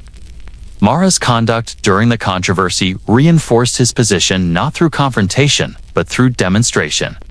His rivals, forced to recalibrate, learned that influence in the NFL could be exercised with authority without relying on spectacle. The incident exemplifies how early power dynamics were shaped as much by perception and strategy as by formal rules or governance structures. In retrospect, the scandal they tried to bury reflects the fragility and volatility of the early NFL. Ambition, jealousy, and political maneuvering were constants. Mara's ability to navigate these pressures with patience, discretion, and disciplined action highlights the intersection of wealth, authority, and strategic insight. It also underscores the moral and ethical challenges inherent in building a professional league from a foundation of instability and competition. The incident was neither dramatic nor catastrophic in the long term. Yet it illuminated enduring truths about influence, rivalry, and the management of perception in a complex and evolving institution. The scandal ultimately reinforced Mara's reputation as a figure capable of enduring scrutiny without compromising authority.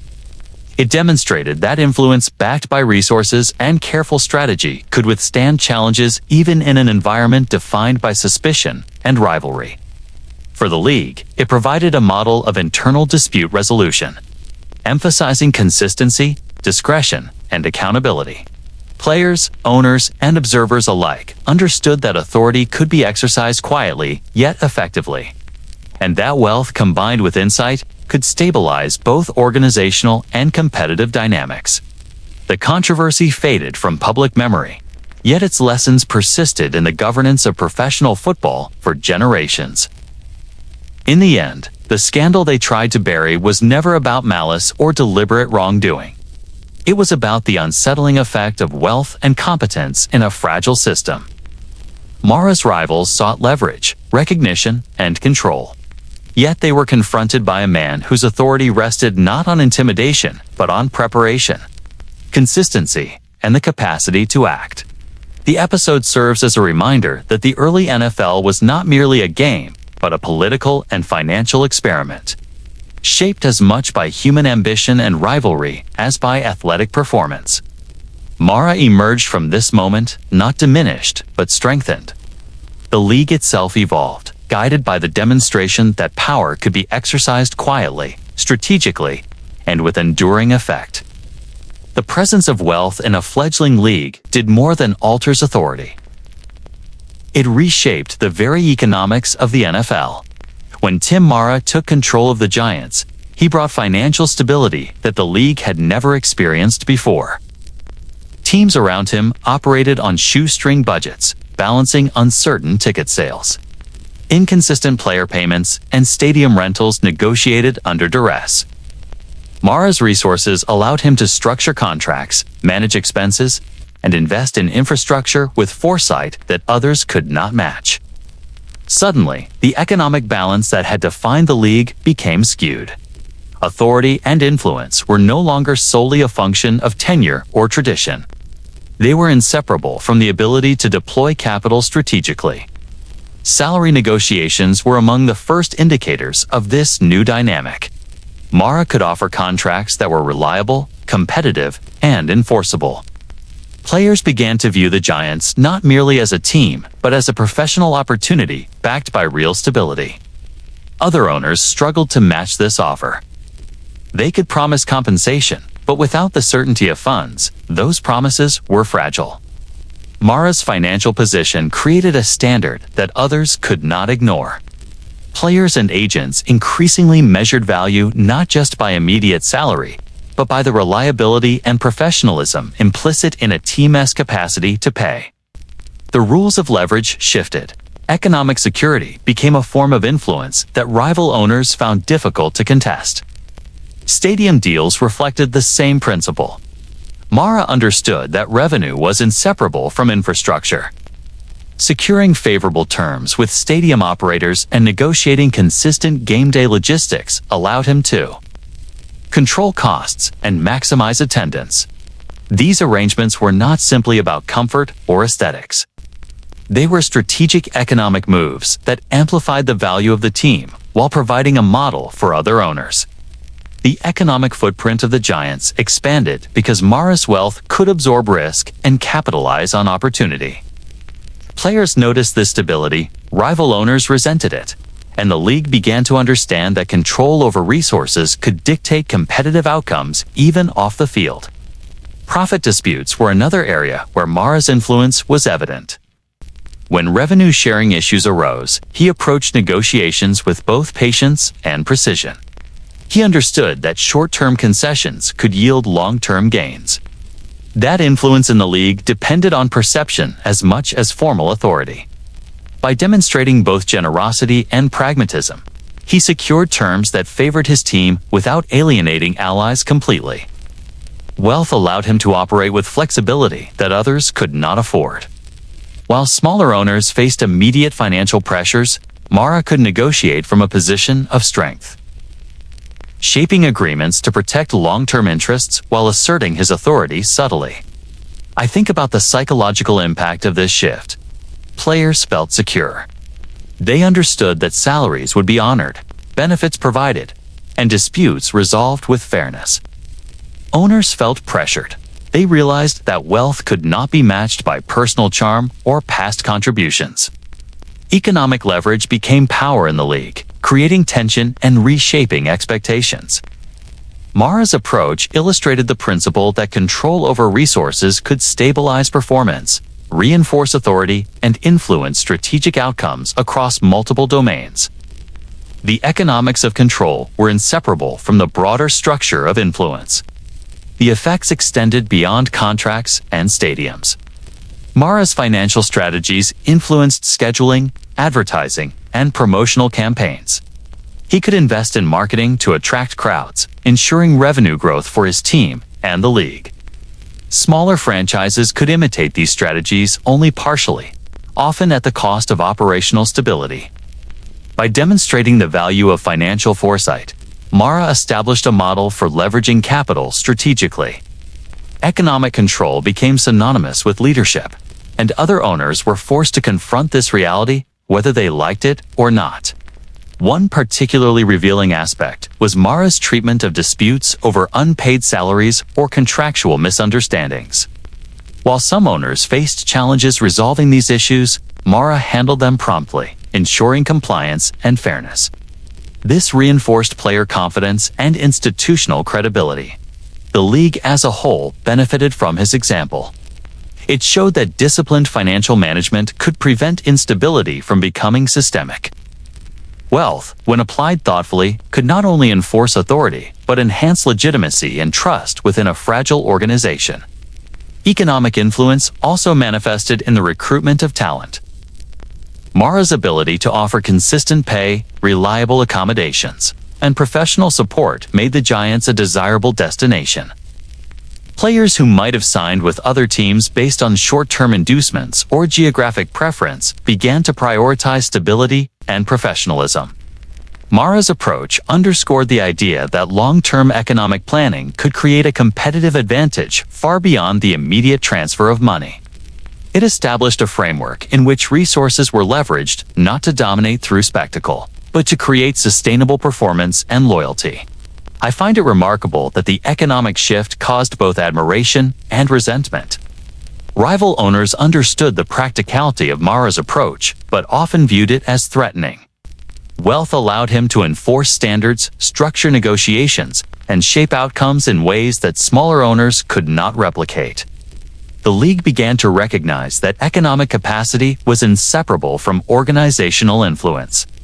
Mara's model demonstrated that authority was not merely symbolic. It could be exercised through resources, strategic foresight, and disciplined financial management.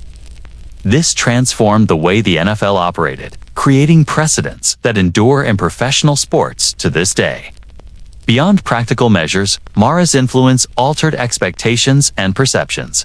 Players expected professionalism and reliability. Rivals expected strategic acumen. Fans received a consistent experience, with teams performing on a foundation of economic stability rather than improvisation. The very definition of what it meant to run a team, to compete fairly, and to maintain credibility was being reshaped by Mara's financial decisions. Economics had become a mechanism of control, authority, and legitimacy, and the league would never be the same. I reflect on how this influenced governance in subsequent decades. Revenue sharing, salary caps, and franchise stability are contemporary concerns that find their roots in this era. Mara's application of wealth as a tool to enforce fairness and performance, while simultaneously shaping league-wide economics, created a template for future policy. Authority and finance were no longer separate entities, they were mutually reinforcing. By leveraging resources strategically, Mara established a principle that informed league policy, player negotiations, and competitive balance for generations to come. The tension inherent in Mara's economic control was never resolved entirely. Rival owners still viewed his wealth as a threat. They questioned decisions, scrutinized agreements, and debated fairness. Yet they could not deny effectiveness. Players and observers recognized the reliability, the professionalism, and the stability that Mara brought to the league.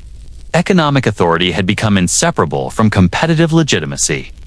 Mara demonstrated that wealth, when applied with insight, discipline, and foresight, could shape the future of an entire professional sport. The lessons from this era endure not only in the financial structures of modern football, but in the broader understanding of leadership, influence, and the intersection of money and power. Ultimately, the economics of control illustrates that the NFL was never just a game. It was a laboratory of influence, strategy, and resource management. Mara's wealth reshaped expectations, enforced standards, and created a foundation for both stability and competition. Players, rivals, and the league itself were bound to the new reality he introduced. Performance alone was no longer sufficient. Success required alignment with resources, strategy, and authority. Mara had transformed the financial landscape of the league, leaving an imprint that defined the business of professional football for decades. In the early decades of the NFL, the line between athletic competition and financial strategy was porous. For many owners, the idea of winning was closely tied to pride and local prestige. For Tim Mara, it became something more deliberate. He approached victory not only as a goal on the scoreboard, but as a measurable outcome of strategic investment. Building a roster, hiring coaches, and creating a competitive edge were all calculated decisions, informed by both economics and insight into human performance. Winning was no longer accidental or improvised. It was a business strategy executed with precision. Mara's first step was to construct a roster that balanced talent, reliability, and cost. Unlike some of his contemporaries, who recruited based on reputation or local loyalty, Mara evaluated players for their consistency, adaptability, and potential contribution over a full season. Financial incentives were carefully calibrated. Promises were honored and contracts enforced. This created a culture in which players trusted that their contributions would be valued fairly. Reliability became a form of performance currency. Mara understood that consistency on the field was inseparable from trust and stability off the field. Coaching decisions followed the same logic. Mara was deliberate in selecting staff who could translate strategic vision into practice. He valued organizational alignment above personal reputation. Coaches were assessed not only for their technical knowledge, but for their capacity to execute structured systems and manage personalities effectively. Wealth allowed him to offer competitive salaries and operational support, ensuring that his coaching staff could focus on strategy rather than survival. The combination of financial backing, talent recruitment, and coaching excellence became the framework for sustained competitiveness.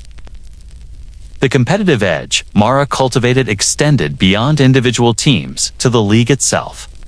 He understood that innovation in training methods, play design, and operational efficiency could translate into measurable advantage.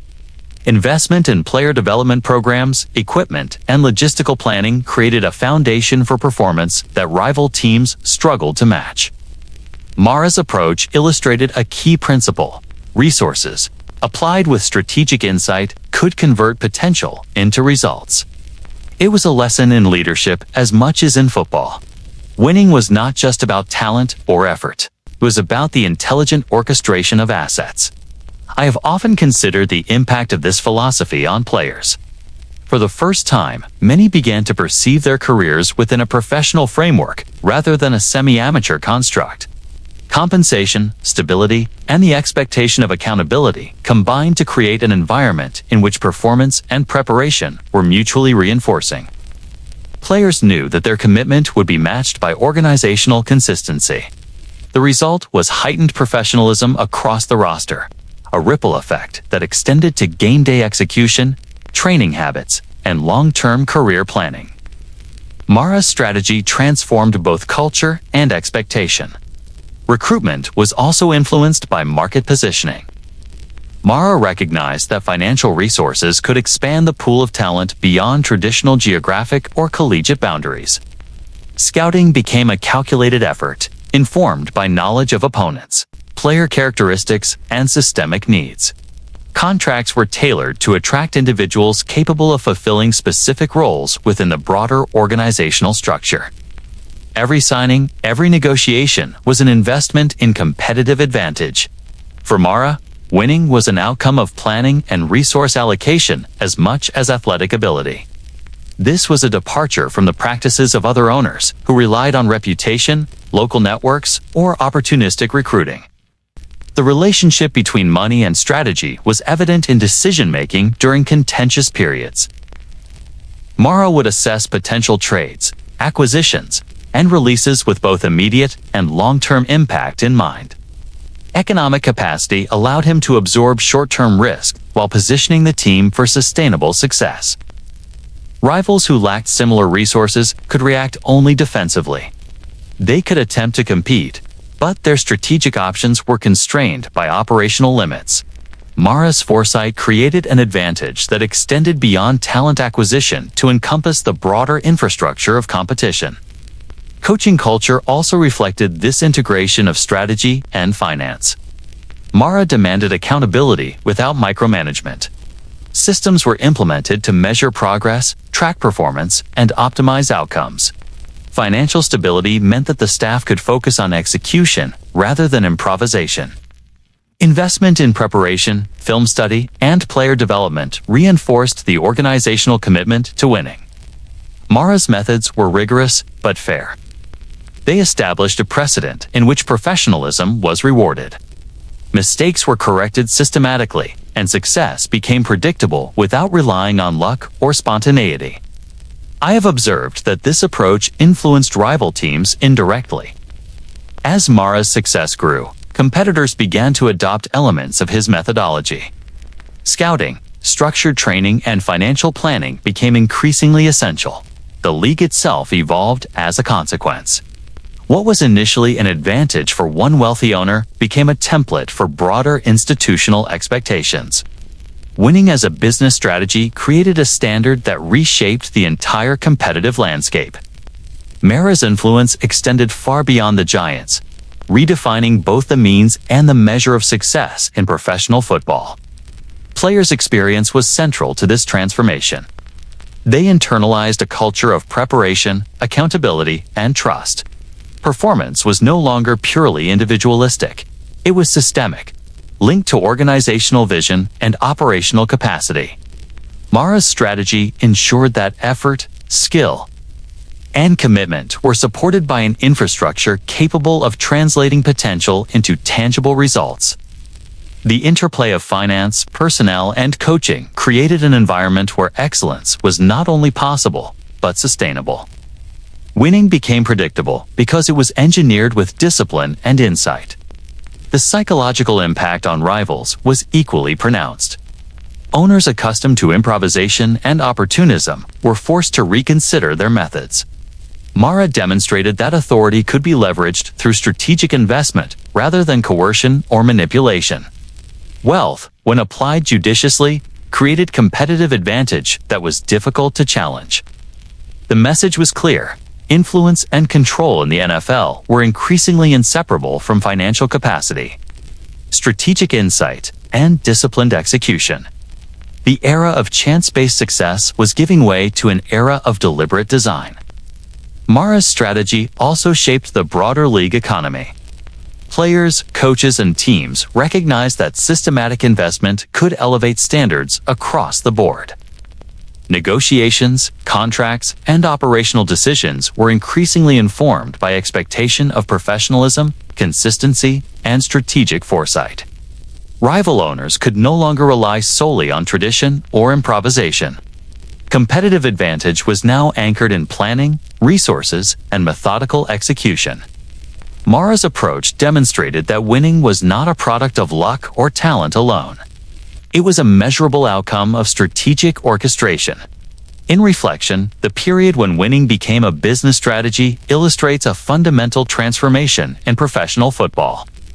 Mara's combination of financial resources, disciplined planning, and strategic insight reshaped expectations, culture, and performance. Players, rivals, and league governance were all affected by the shift. Authority, influence, and success were increasingly tied to capacity for foresight and the application of resources. The lesson endures in professional sports today. Winning is rarely accidental.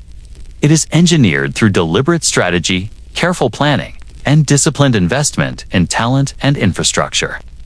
Mara's legacy lies not only in championships, but in the establishment of this principle. In the early NFL, the league office was as much a battlefield as the playing field. The commissioners, executives, and committees held the levers of authority, setting policies that affected everything from scheduling to territorial rights. For a wealthy and influential owner like Tim Mara, navigating these internal politics was as crucial to his success as assembling a winning team.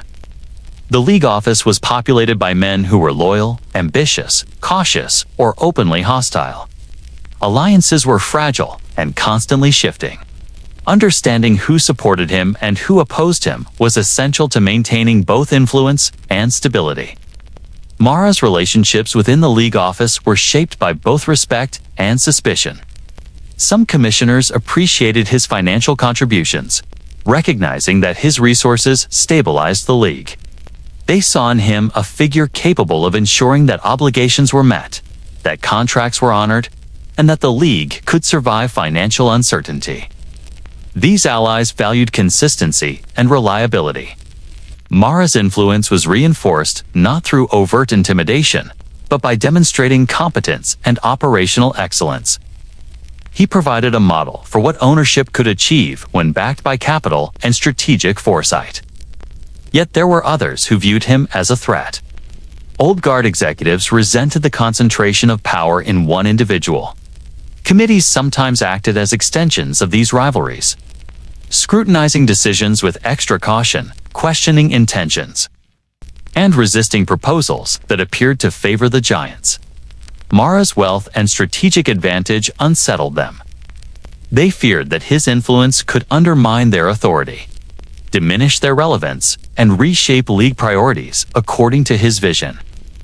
The office became a terrain of subtle confrontation, where policy debates and procedural decisions carried the weight of political maneuvering.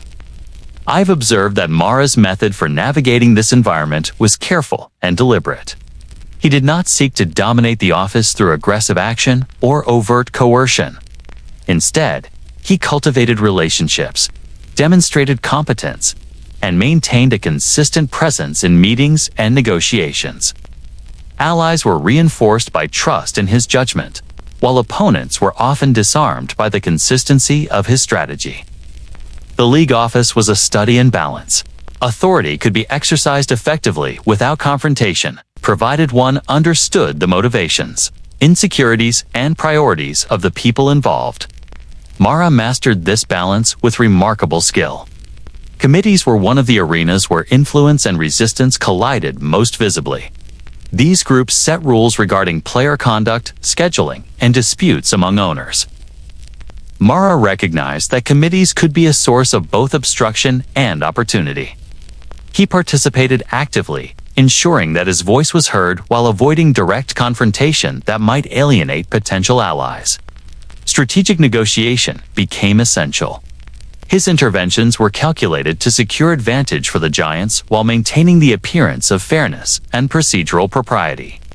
By doing so, Mara leveraged both wealth and political acumen to shape league policy without provoking outright rebellion. The commissioner's role was another complex dynamic. The office held authority over league-wide initiatives and was tasked with mediating disputes among owners. Mara's relationship with the commissioner was cautious but pragmatic. He understood the necessity of support from the office while maintaining autonomy in team operations. Interactions required subtle negotiation, strategic patience, and careful management of perception. Mara's ability to influence outcomes without overstepping boundaries demonstrates an early mastery of what would later define the interaction between ownership and league governance in professional sports. Rivalry and resistance within the office often emerged in procedural disputes.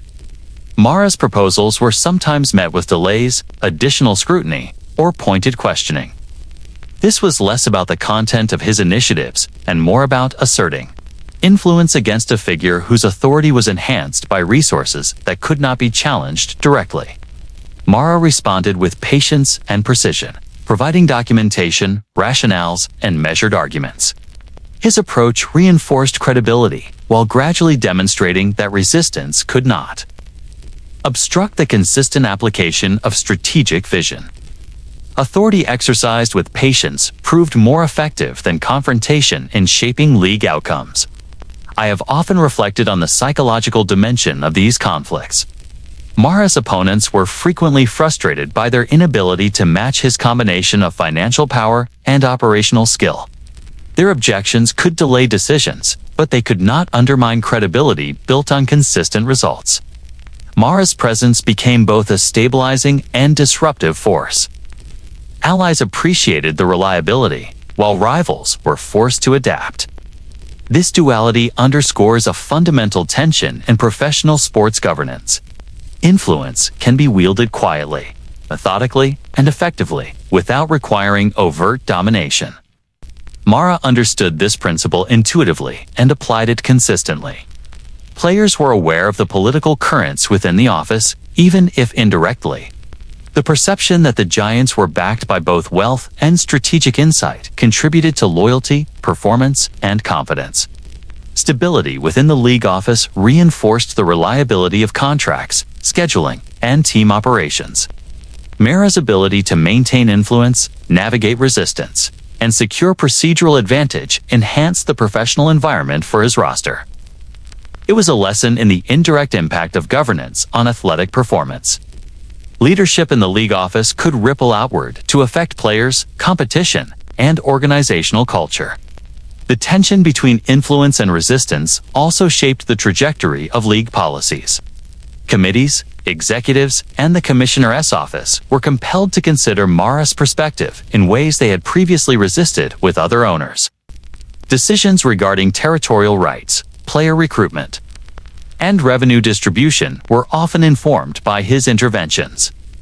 Mara did not impose policy arbitrarily, but his presence ensured that economic stability, competitive fairness, and operational efficiency became central considerations. In doing so, he altered both formal governance structures and informal expectations within the league. Reflecting on this period, it becomes clear that Mara's influence extended beyond immediate policy outcomes. The dynamics within the league office illustrate how strategic acumen, financial stability, and careful relationship management can create enduring authority. The perception of competence, reliability, and strategic foresight proved as powerful as financial resources themselves. Rival owners learned that confrontation was often ineffective when faced with measured, consistent, and disciplined action. Allies recognized that support could yield both short-term advantage and long-term stability. Mara's presence fundamentally reshaped the internal power dynamics of the NFL. Ultimately, the internal politics of the league office reveal a lesson about the nature of influence. Authority in professional football is not exercised solely through command or wealth. It is exercised through perception, strategy, and the ability to navigate competing interests with consistency and insight. Mara exemplified this principle by understanding who aligned with him and who resisted. By participating actively in committees, negotiations, and procedural matters, he maintained both influence and credibility. The office, often a site of quiet tension, became a domain where strategic authority could be exercised without overt conflict, and where wealth combined with insight could redefine power in a fragile, evolving league. In the early NFL, authority was tested not only among owners and league executives, but also on the field. Players were discovering that their labor carried real value, and some were willing to challenge the hierarchy. For a wealthy and influential owner like Tim Mara, these moments of defiance illuminated the fragility of power, the limits of loyalty, and the consequences of crossing someone who controlled both resources and opportunity. Mara's dealings with players who resisted his authority reveal as much about his character as they do about the evolving dynamics of professional football. Contract disputes were the most common flashpoints. Mara maintained a level of professionalism that many other owners could not, ensuring that agreements were honored and salaries paid. Yet when players attempted to leverage short-term leverage against long-term stability, the balance of power became apparent. The authority of wealth allowed Mara to enforce contracts, implement consequences for refusal to play, and maintain team cohesion. Players who attempted to bypass negotiation protocols or publicly challenge management quickly learned that financial and strategic advantage could translate into institutional control. One illustrative case involved a leading receiver whose demands exceeded the league norms of the time. He sought immediate increases and threatened to hold out unless his contract was adjusted mid-season. Mara's response was deliberate and measured. He emphasized the terms of the existing agreement, highlighted the professional obligations of the player, and positioned the team's operational needs above individual demands. While some owners might have capitulated to avoid conflict, Mara relied on both legal clarity and financial leverage to maintain authority. The player ultimately acquiesced, a decision that underscored the imbalance inherent in the system. I have often considered the psychological impact on both the roster and the player. Teammates recognized that dissent carried consequences, while the individual understood that wealth conferred power beyond the immediacy of the game. Mara's approach was not vindictive, it was strategic. Authority was enforced through structure, consistency, and the capacity to sustain operations independently of individual compliance. Players who crossed him learned that professional football in this era was not merely a sport but a network of power, resources, and obligations. Wealth amplified authority, and resistance became risky when measured against the stability provided by a capable owner. Disputes extended beyond financial terms. Coaching choices, playing time, and roster decisions sometimes became arenas of subtle conflict. Players who questioned strategic direction or team composition encountered resistance grounded in both authority and foresight. Mara demonstrated that influence could be applied without overt confrontation. He could restructure lineups, reassign roles, and manage expectations in ways that maintained organizational control. Players resisting authority were often forced to recalibrate their approach, recognizing that strategic insight and financial backing could shape outcomes more effectively than individual pressure tactics. I reflect on the broader lesson for professional sports at the time. Authority was increasingly centralized in ownership, especially when wealth allowed one to stabilize operations, enforce contracts, and manage internal disputes. Mara's dealings with players revealed the evolving power dynamics in a league that was still defining its culture and professional norms. Players were learning that loyalty was conditional, influence was transactional, and defiance had tangible consequences. Mara's ability to navigate these conflicts reflected both intelligence and strategic discipline. He understood that sustaining authority required firmness, consistency, and foresight. Some conflicts were public, while others were contained behind closed doors. Media coverage in the early NFL was limited, but disputes occasionally surfaced in newspapers or fan reports. Mara's response was always controlled. He used careful communication to reinforce credibility, maintain team cohesion, and project an image of professionalism. The lesson for players was clear. Crossing an owner with resources, strategic insight, and the ability to navigate both league politics and operational management carried risks. The ecosystem of professional football was increasingly structured around the lottery of those who controlled both financial and organizational power. I have considered how this influenced roster culture. Teams under Mara were disciplined, professional, and focused. Players understood the balance between individual ambition and organizational authority. Conflicts were instructive, reinforcing the parameters of acceptable negotiation and behavior. Authority was not arbitrary, but grounded in financial, legal, and strategic reality. Mara's ability to manage dissent without destabilizing the team created a model of leadership that influenced both immediate outcomes and broader league culture. Players internalized the expectation that defiance could be absorbed but carried potential consequences. The economics of control intersected with personal relationships. Mara recognized talent and valued contribution, but he also understood that cohesion was essential for performance. Disputes were addressed methodically, ensuring that resolution supported both organizational objectives and professional credibility. Players who challenged authority were given opportunity for compliance or adaptation, but the power imbalance was evident. Authority exercised through resources and strategic foresight was not merely theoretical. It was manifest in roster decisions, salary enforcement, and organizational culture. Reflecting on this period, I see that the conflicts Mara navigated with players foreshadowed modern labor relations in professional sports. The balance between individual leverage and organizational authority remains central to negotiations today. Mara's responses illustrate that financial stability, legal clarity, strategic foresight can be as decisive as performance on the field. Players learned that crossing an owner like Mara involved both risk and consequence, shaping their understanding of professional football as an enterprise governed by power, structure, and resource management. Ultimately, the players who crossed Mara illuminated the boundaries of authority, the role of wealth in reinforcing power, and the evolution of professional standards. His approach to conflict resolution was disciplined, methodical, and consistently effective. It reinforced organizational norms, supported team performance, and influenced the broader league culture. Authority in this era was inseparable from financial and strategic capacity, and Mara's experience with dissenting players demonstrates how carefully managed influence could shape both professional outcomes and cultural expectations. The lessons of these disputes endure as a reminder that professional sports operate at the intersection of talent, management, and resources.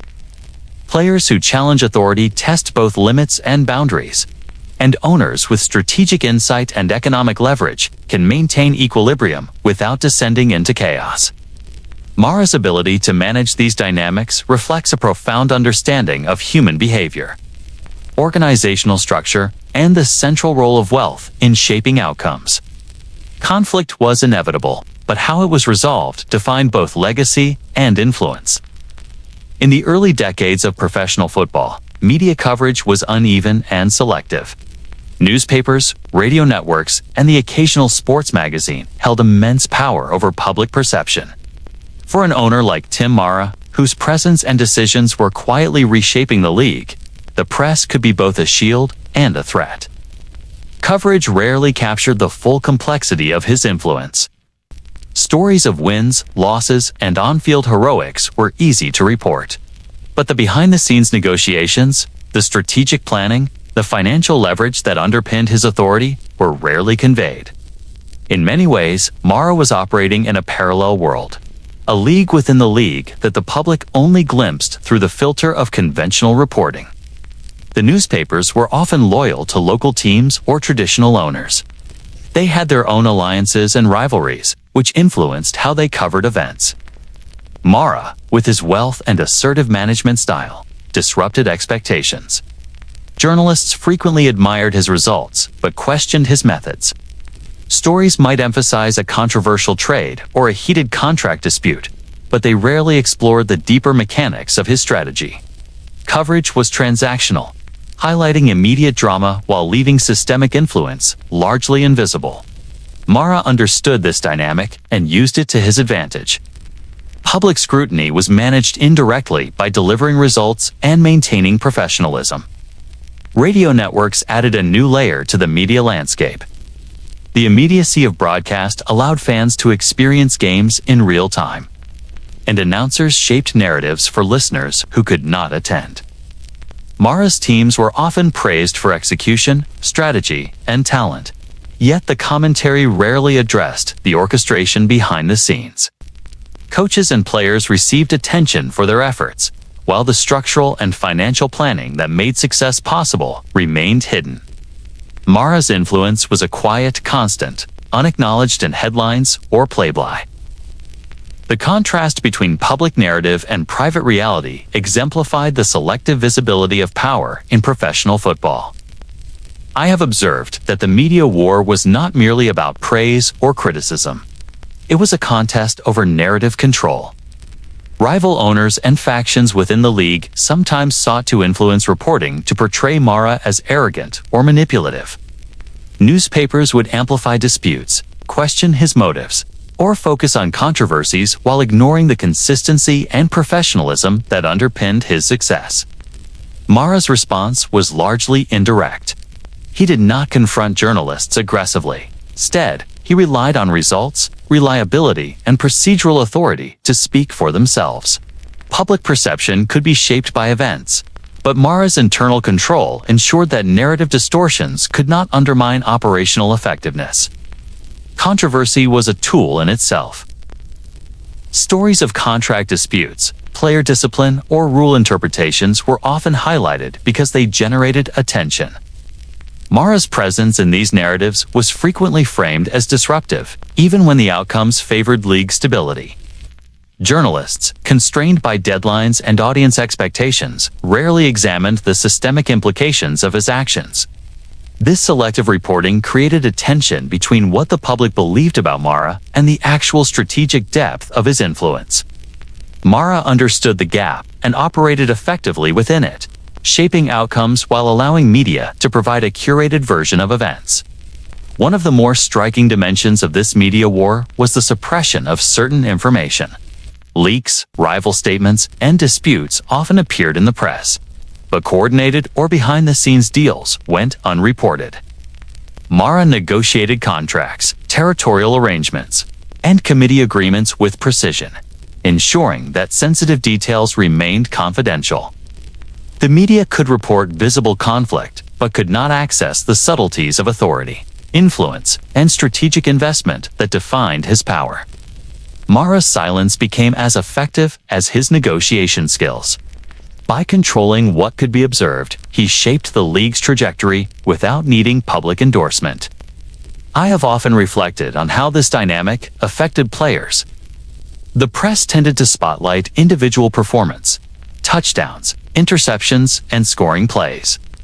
Rarely did it convey the professional environment created by financial stability, disciplined coaching, or strategic planning. Players operated within a framework that was largely invisible to fans and commentators. Mara's influence manifested in consistent contracts, preparation, and organizational discipline, but the public narrative remained fragmented. The discrepancy between perception and reality underscores the selective nature of media coverage in early professional football. Media bias also played a role. Newspapers aligned with rival owners occasionally exaggerated conflicts, questioned motives, and framed decisions in ways that cast Mara as overly ambitious or domineering. He navigated this terrain with careful calculation. Public statements were measured, and internal strategy was shielded by confidentiality. By refusing to engage in public disputes unnecessarily, Mara retained authority, protected organizational interests, and prevented media manipulation from destabilizing his control. Results became the most persuasive argument, leaving the press to react to outcomes rather than redefine them. Radio commentary reinforced this selective framing. Announcers emphasized action on the field, focusing on plays, statistics, and personal drama. Behind-the-scenes influence, strategic planning, and financial leverage were largely invisible. Mara's methods created measurable outcomes, yet public recognition remained limited to their surface effects. This contrast between visible spectacle and invisible orchestration illustrates a fundamental tension in professional sports. Authority is exercised in many dimensions that the public never witnesses. Mara thrived within this tension, using it to solidify influence without courting unnecessary conflict. I have considered the psychological impact of this media war. Rivals attempted to sway public opinion, and players were sometimes exposed to fragmented accounts of disputes or negotiations. Mara's consistent professionalism, however, mitigated risk. The credibility of his methods, the stability of his operations, and the results on the field provided a foundation that media coverage could neither fully enhance nor undermine. Authority grounded in execution proved more resilient than reputation alone. The media became a peripheral battlefield, secondary to the real work of influence, negotiation, and strategic leadership within the league. Ultimately, the media war illustrates the gap between perception and reality in early professional football. Mara's influence was extensive, systemic, and quietly transformative. Newspapers and radio captured fragments of controversy, isolated moments of conflict, and visible triumphs. But they rarely conveyed the architecture of authority that allowed the league to function, grow, and stabilize. Mara operated effectively in this selective landscape, shaping outcomes while allowing media narratives to occupy a limited space. He understood that true control was exerted, not through headlines, but through consistency, strategy, and disciplined application of resources. The lessons from this period endure. Media coverage, whether in print or broadcast, amplifies some elements of professional sports while suppressing others. Authority, strategy, and financial influence often operate outside public awareness. Yet they shape performance, organizational culture, and league development. Mara's mastery of this dynamic demonstrates how strategic insight, disciplined execution, and the ability to navigate public perception can create lasting influence, even when much of the work remains invisible. The media war was less about confrontation and more about control, perception, and strategic silence. Mara understood that impact often required subtlety, patience, and mastery of both what is seen and what is hidden. Even the most powerful owners in professional sports encounter moments when wealth cannot shield them from consequence. Tim Mara was no exception. For decades, his fortune had provided leverage, influence, and a buffer against adversity. Contracts could be enforced, negotiations controlled, and political challenges managed. Yet there came a time when circumstance, timing, and the unpredictable dynamics of human ambition exposed the limits of financial security. Money was formidable, but it was not absolute. Mara's experience during this crisis reveals the fragility that accompanies even the most commanding position in the NFL. The crisis arose from a convergence of internal disputes, league politics, and public scrutiny. Mara's long-established authority faced a test that could not be resolved solely through financial means. Rival owners, emboldened by shifting alliances, challenged decisions that had previously gone unquestioned. Committees scrutinized arrangements that had been accepted for years. Even loyal staff and key executives were forced to balance loyalty against emerging pressures. For the first time, Mara found that influence rooted in wealth and consistency could not guarantee immediate resolution. Authority was tested in a new dimension, where personal reputation, timing, and relational dynamics mattered as much as capital. I have reflected on how this moment reshaped Mara's approach. The initial shock was subtle but profound. He had grown accustomed to being able to negotiate, control outcomes, and manage disputes through deliberate strategy. Suddenly, the variables multiplied beyond direct control. Media coverage intensified. Players observed the uncertainty, and rival owners sensed vulnerability. The situation demonstrated that power in professional sports is contingent not only on resources, but on timing, perception, and relational alignment. Mara's response was measured, relying on patience, procedural adherence, and strategic adaptation. Financial resources remained an asset, but they were no longer a panacea. Central to this crisis were disputes over league governance and operational decisions. Committees challenged his proposals, questioning their fairness or intent. Rival owners leveraged procedural ambiguities to delay or block initiatives. Mara had always relied on clarity and consistency in these areas. But the emergent coalition tested his ability to navigate political friction without relying solely on wealth. The experience illustrated a fundamental lesson. Influence in professional football is multidimensional. Authority can be supported by money, but it is reinforced by credibility, coalition building, and the ability to adapt when conventional leverage is insufficient. Players also sensed the shift. Mara's authority had been grounded in consistency and trust, yet the perception of vulnerability introduced uncertainty. Even the most disciplined athletes could read the subtle cues of instability. The organizational environment, once unshakable, now faced external pressures that tested loyalty and professional cohesion.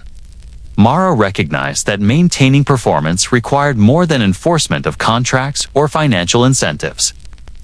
Leadership demanded clarity of vision, reassurance, and the capacity to guide the team through a period of uncertainty without fracturing morale. I have considered how the media amplified this moment. Newspapers and radio commentary seized upon the disruption, framing it as a decline in influence or a challenge to authority that wealth alone could not overcome. Public perception became a variable, complicating internal management.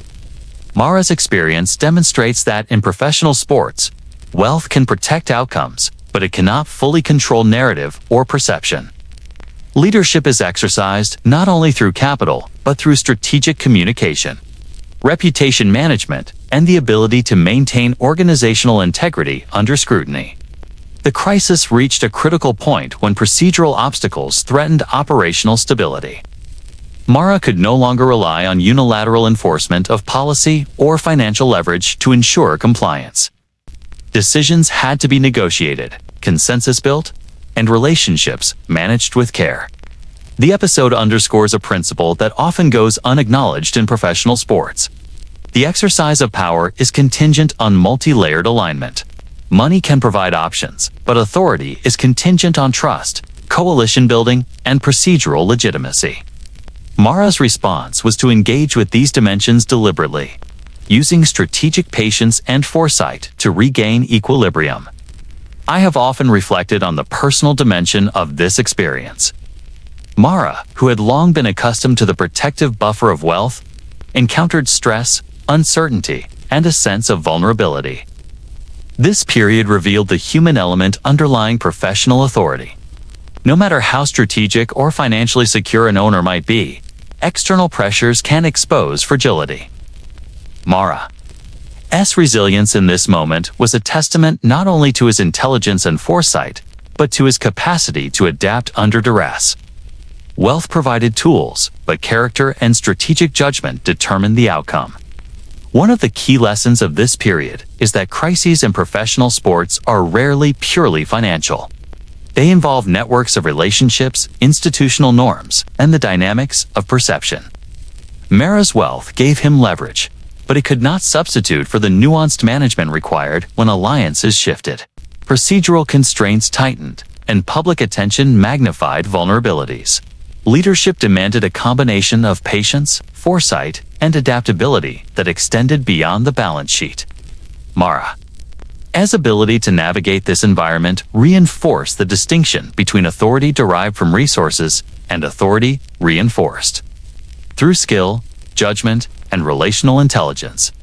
Ultimately, the experience reinforced Mara's understanding of both power and limitation. Wealth remained a tool, but it was not sufficient to resolve every challenge. Influence in professional football was contingent, relational, and sometimes unpredictable. Mara's crisis demonstrated that resilience, credibility, and strategic acumen could compensate for the temporary absence of financial dominance. It was a defining moment that revealed the human and structural dimensions of authority, offering insight into the balance between money, influence, and organizational leadership. Reflecting on this period, I see that it marked a subtle but profound evolution in Mara's approach. Authority, once reinforced primarily through financial resources, now required an intricate balancing of negotiation, perception management, and coalition building. Players, executives, and rival owners observed and adapted to this dynamic. Mara's response was deliberate, consistent, and effective. While money could no longer shield him entirely, strategic insight, patience, and credibility restored equilibrium and reaffirmed his enduring influence within the league. The lesson is clear. Wealth confers power, but only insight and adaptability transform power into lasting authority. Every career has a defining moment, and for Tim Mara, it came during a season that tested every facet of his authority, resilience, and judgment. This was the year when the meticulous control he had exercised over decades began to falter. Losses mounted on the field, financial pressure escalated off it, and the internal cohesion of the team began to fracture. For Mara, this season was more than a challenge of strategy or resources. It became a confrontation with the limits of influence and the fragility of the systems he had built. The season opened with cautious optimism. Mara had invested in the roster, reinforced coaching staff, and pursued continuity in every operational aspect. Yet early defeats exposed weaknesses that no financial investment could immediately repair. Injuries to key players compounded the problem. Performance faltered and morale declined. In the stands, fans who had long respected Mara's management grew restless. The aura of invincibility surrounding his tenure began to waver. For an owner accustomed to controlling outcomes, this was unfamiliar territory. It required adaptation beyond the application of wealth. Internal collapse became evident as disputes arose among players and coaches. Tactical disagreements, competing egos, and miscommunication disrupted the rhythm of the team. Mara had previously relied on strategic clarity and financial leverage to maintain order. During this season, however, the variables multiplied, and authority alone could not instantly resolve conflicts. He had to balance discipline with empathy, intervention with patience, and oversight with delegation. The complexities of human dynamics revealed that leadership extends beyond contractual enforcement. Wealth could stabilize resources, but it could not realign fractured cohesion instantaneously. Financial pressures compounded the operational challenges. Attendance declined in response to the team's performance, reducing revenue streams that had been a cornerstone of Mara's authority. Sponsors expressed caution, and league obligations required careful management. The convergence of losing streaks, declining public support, and internal friction created a cascade effect. Mara, who had long been insulated by fortune, experienced the tangible consequences of unpredictability. The season illuminated the reality that even the most resourceful owners are vulnerable to circumstances that exceed both foresight and control. I have often reflected on Mara's psychological state during this period. He had built influence through strategy, financial acumen, and relational insight. For the first time, these tools were insufficient to restore equilibrium quickly. Stress, doubt, and the weight of expectation intensified. Every decision carried amplified significance. Every outcome was scrutinized, not only by rivals and media, but also by himself. Leadership in this context required stamina, self-awareness, and the capacity to act decisively amid uncertainty. Mara's resilience was tested as never before. Players felt the tension as well. The breakdown of cohesion, combined with the mounting losses, created an atmosphere of anxiety and frustration. Mara's authority, once absolute in its ability to enforce contracts and maintain order, now had to be reinforced through communication, reassurance, and a renewed sense of shared purpose. Performance depended not only on talent and strategy, but also on leadership that could stabilize morale in the face of adversity. The season became a lesson in the human dimensions of professional football, where emotional intelligence proved as critical as operational oversight. Media coverage amplified the intensity. Journalists, eager for narrative drama, focused on the failures and controversies that emerged during the season. Every misstep, dispute, and defeat was scrutinized, often framing Mara as an owner whose influence was finally waning. Radio commentary dissected decisions, questioned strategy, and speculated on long-term implications. Mara understood the limits of public perception and the need to maintain internal focus. His response was consistent with decades of experience. Measure outcomes, communicate clearly where necessary, and avoid being swayed by narrative alone. Stability depended on discipline rather than reaction. Despite these challenges, Mara continued to exercise strategic oversight. He reevaluated staffing decisions, adjusted roster deployment, and monitored financial commitments closely. The tools of wealth and authority remained essential, but their application had to be more nuanced than ever. He learned to prioritize immediate operational stability, support morale, and manage expectations simultaneously. The season revealed that leadership in professional sports is not solely about success or resources, but about the ability to sustain functionality under stress, maintain credibility, and guide teams through periods of instability. I have considered the long-term impact of this season on Mara's approach to ownership. The experience underscored the limits of financial leverage when confronted with human, operational, and external variables beyond immediate control.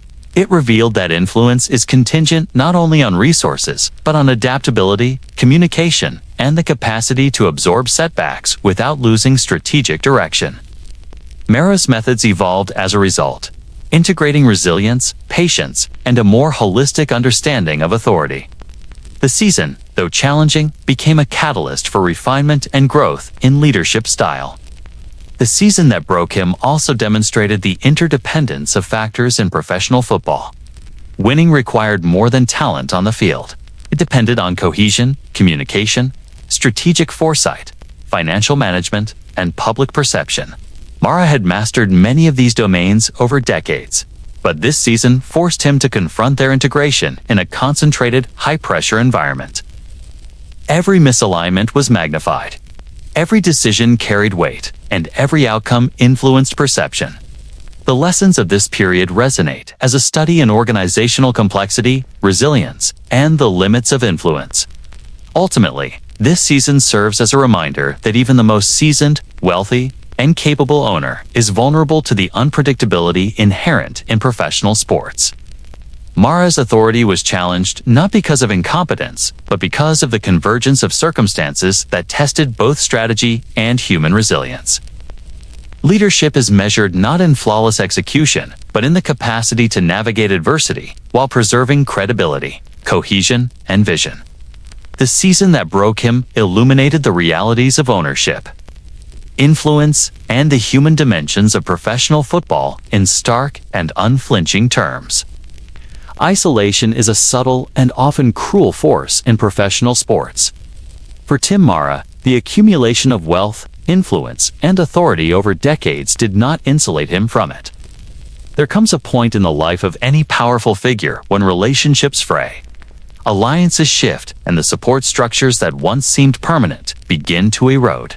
Mara, who had long commanded respect from rivals, players, and staff, found himself standing alone in ways that no contract, no financial leverage, and no operational mastery could fully address.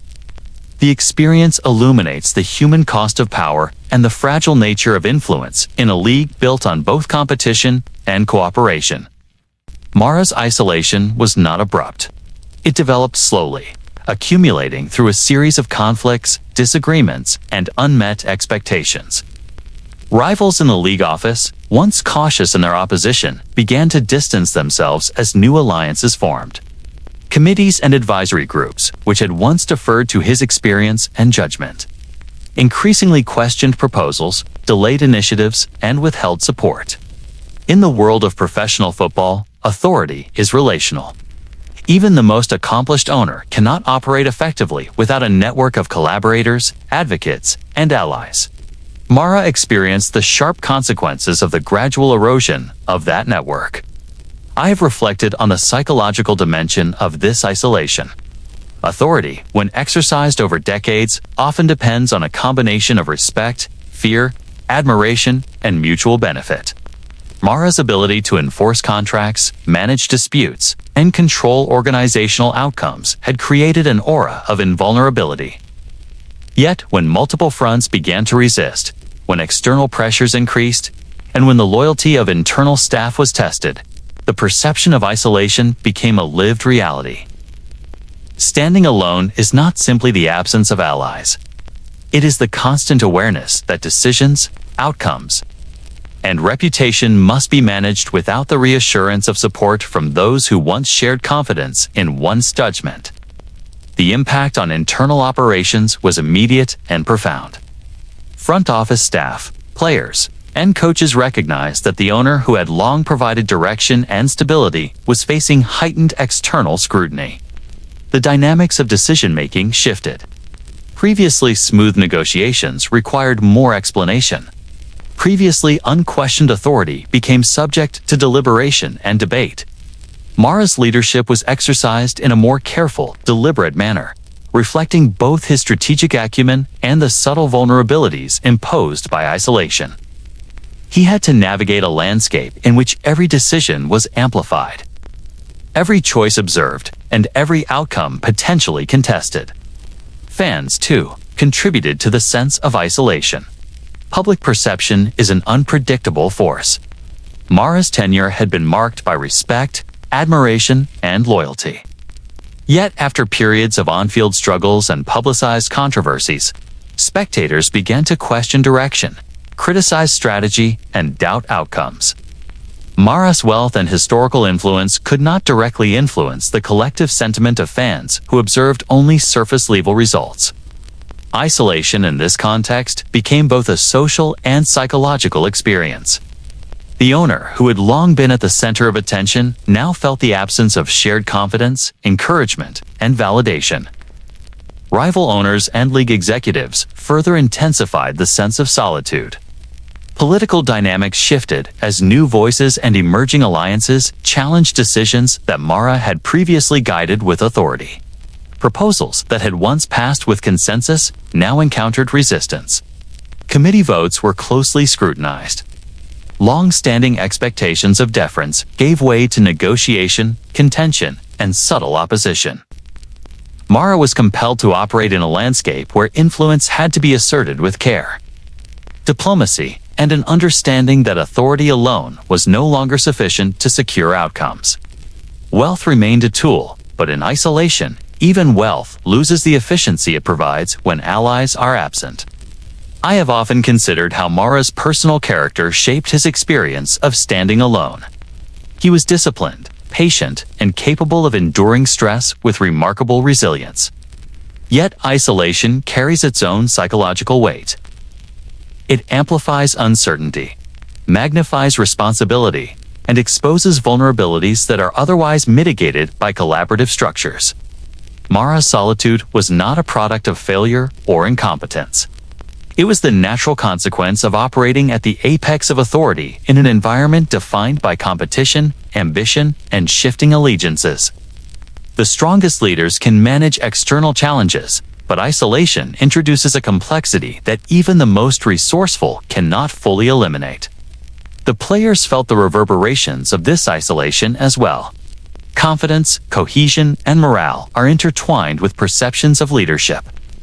Mara's careful management, professional consistency, and strategic oversight maintained operational stability.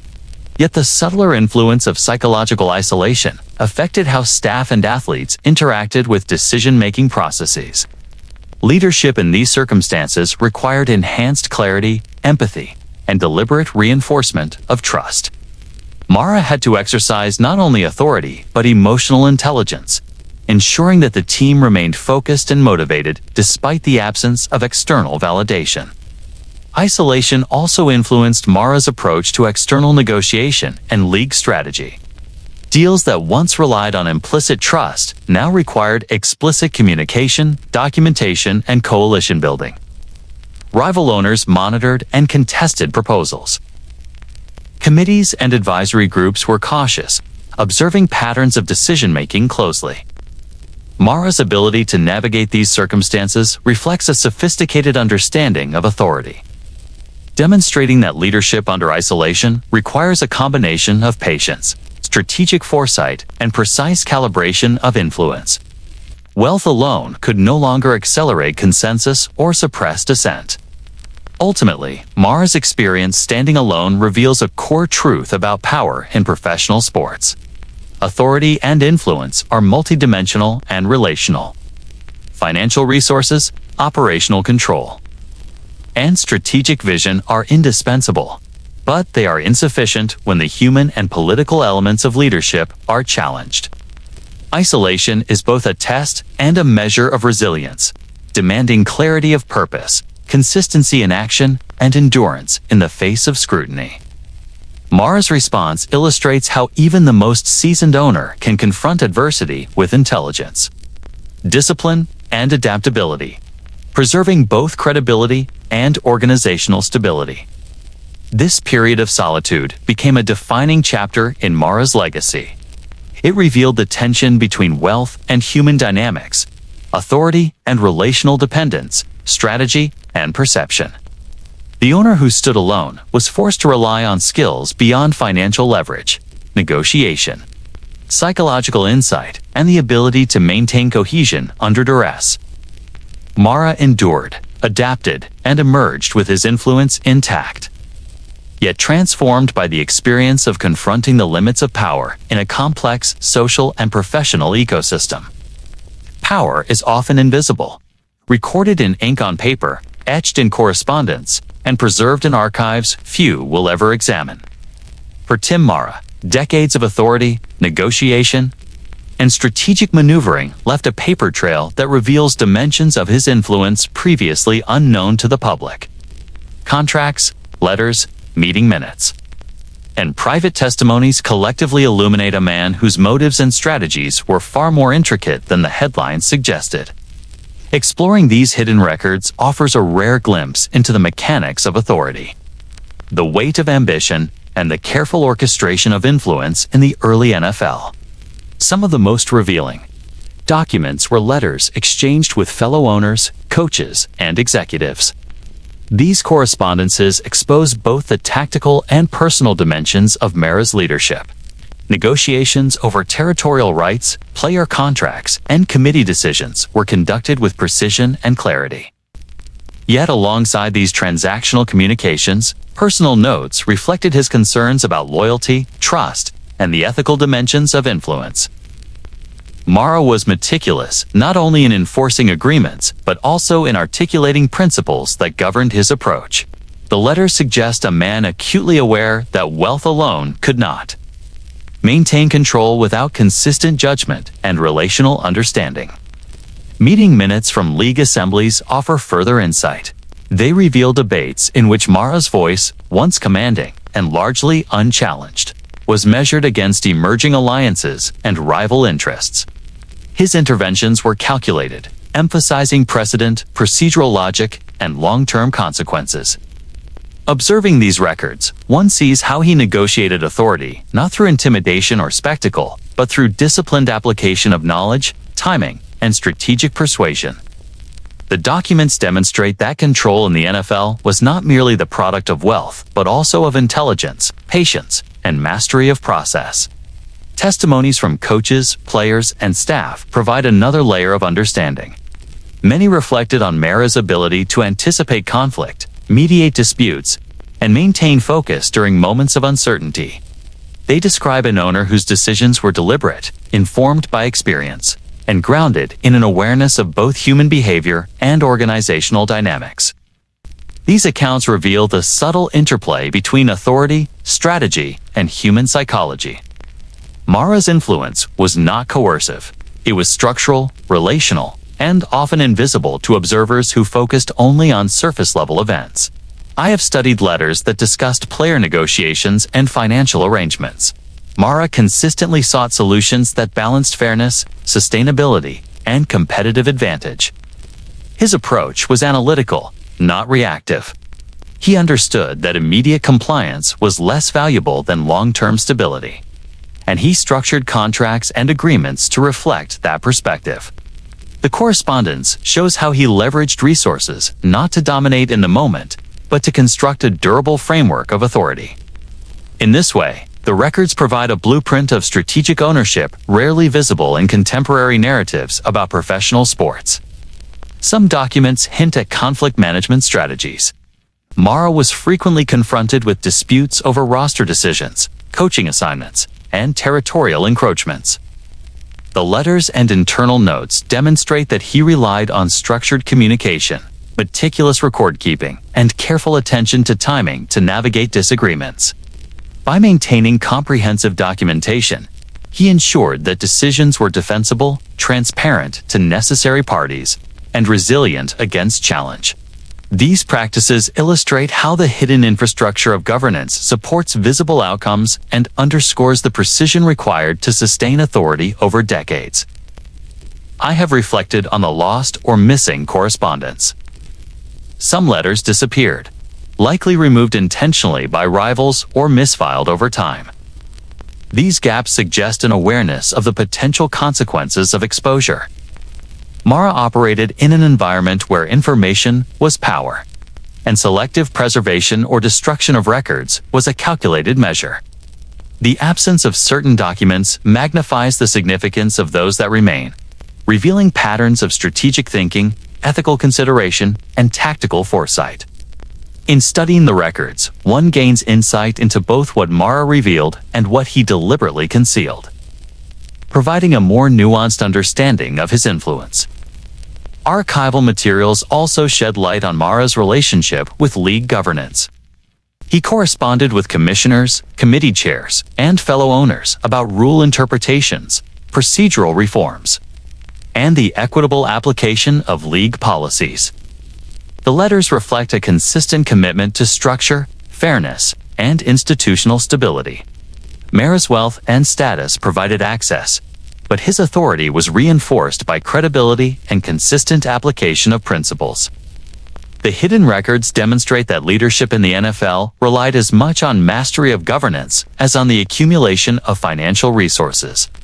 I have found that these documents reveal a man who carefully cultivated his legacy while navigating operational realities. Mara wrote with awareness of history, anticipating how decisions would be perceived in the future, and ensuring that records reflected both rationale and ethical consideration. The meticulous nature of these archives suggests a consciousness of accountability, a recognition that influence is permanent only when documented with clarity, foresight, and precision. Wealth can shape outcomes, but history is written through evidence, and Mara meticulously created his own historical record. The correspondence and internal notes also highlight Mara's understanding of human nature. He documented concerns about loyalty, character, and trust, demonstrating that he recognized the limits of financial authority. While money could facilitate transactions and resolve disputes, sustaining organizational cohesion required insight into personal motivation, temperament, and relational dynamics.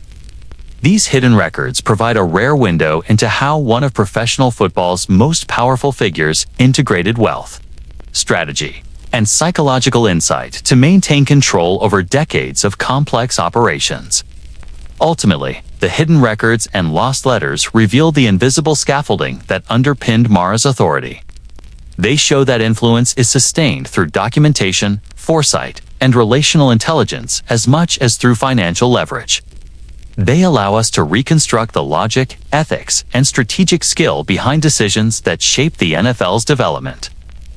Mara's legacy is encoded not only in victories or financial transactions, but in the careful preservation of knowledge, the meticulous attention to process, and the consistent application of strategic insight in an environment defined by competition, ambition, and unpredictability. The lessons embedded in these documents extend beyond football. They demonstrate that true power is multidimensional, blending material resources with procedural knowledge, relational intelligence, and foresight. Mara's correspondence, testimonies, and meeting notes illuminate the intricate machinery behind visible success. They underscore the principle that leadership is most enduring when supported by evidence, disciplined practice, and anticipation of both human and organizational behavior. Studying these hidden records, one comes to understand the complexity of authority, the fragility of influence, and the subtle forces that define legacy in professional sports. Death does not erase influence, yet it changes the way influence is remembered, interpreted, and preserved. For Tim Mara, the end of his life was not the conclusion of his authority, but the beginning of a battle over his legacy. The league he had shaped, the rules he had influenced, and the structures he had built were all subject to reinterpretation. Some sought to honor his contributions, others to diminish them. In the aftermath of his passing, Mara's story became contested territory, revealing the fragile intersection between memory, power, and institutional narrative. Immediately following his death, the NFL underwent a subtle yet decisive process of reevaluation. Administrators and owners reviewed policies, historical decisions, and precedents established during Mara's tenure. Some choices were reframed as routine rather than revolutionary. Initiatives he had championed were downplayed, and the magnitude of his influence was occasionally minimized in official documents. The league's history, long dominated by his presence, was rewritten in ways that subtly altered the perception of authority, strategy, and contribution. Mara's absence created a vacuum in which interpretation became as significant as fact. I have reflected on the forces driving this legacy battle. Professional sports operate on narratives as much as statistics. Victories, records, and championships are preserved in memory. But power, influence, and decision-making are interpreted through the lens of storytelling. Rival factions within the league, institutional historians, and even media outlets contributed to reframing Mara's role. Some accounts emphasized procedural conformity rather than strategic foresight. Others highlighted moments of conflict or controversy, often out of context, presenting an incomplete picture of his lasting impact. The complexity of Mara's influence was vulnerable to simplification and distortion after his passing. Family members and close associates played a critical role in defending his legacy. They preserved letters, documents, and testimonies that articulated his intentions, strategic thinking, and ethical considerations. These materials offered evidence of deliberate planning, nuanced decision-making, and leadership that extended beyond wealth. Those who understood the depth of Mara's approach recognized that the narrative of power in professional football was inseparable from his guidance. By safeguarding these records, they countered the selective erasure or diminishment attempted by those who sought to minimize his contributions. The struggle over legacy also reflected deeper tensions within the league. Mara's tenure had established precedents that redistributed influence, redefined ownership, power, and reshaped the dynamics between players, executives, and administrators. After his death, some actors within the league sought to recalibrate authority, reclaim decision-making structures, and assert new priorities. These actions were not necessarily personal attacks on Mara, but reflected the ongoing negotiation of institutional control. His absence highlighted the vulnerability of even the most dominant figure to the shifting tides of organizational politics. I've considered how public perception factored into the battle. Fans and commentators continued to celebrate victories, championships, and high-profile moments. But the subtleties of Mara's influence were often invisible to the general audience. Without his presence to articulate strategy, defend decisions, and contextualize controversies, the narrative defaulted to simplified interpretations. Mara's long-term contributions, particularly in structuring governance, negotiating league politics, and maintaining organizational integrity, required careful advocacy to ensure they were remembered accurately. The struggle over his legacy was as much about public comprehension as institutional acknowledgement. Media outlets played a complex role in shaping posthumous perception. Retrospectives sometimes amplified controversy while downplaying innovation. Stories emphasized the drama of disputes and conflicts, often overlooking the systematic strategies Mara had employed to maintain competitive balance, organizational stability, and financial sustainability. Journalistic interest in drama and personality can distort legacy. Mara's life, carefully documented in private correspondence, letters, and internal records, contrasted sharply with public narratives that emphasized spectacle over substance. The preservation of accurate accounts required deliberate effort by those who understood the stakes. I've reflected on the broader lessons of this posthumous contest. Leadership is fragile in the absence of personal presence.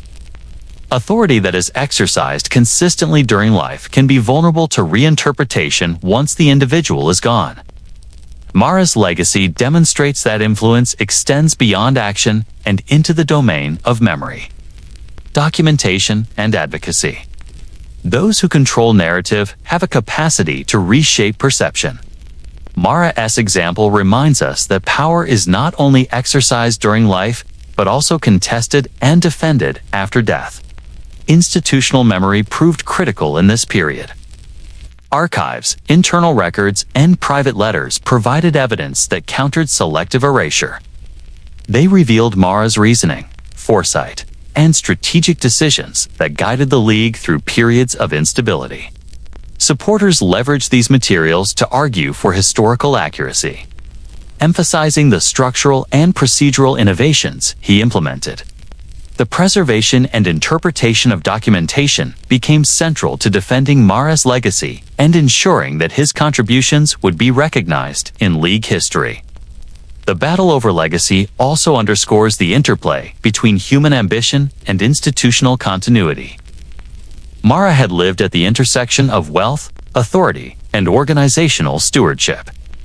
After his death, the natural rebalancing of power among surviving owners created opportunities for reinterpretation, selective revision, and assertion of new priorities.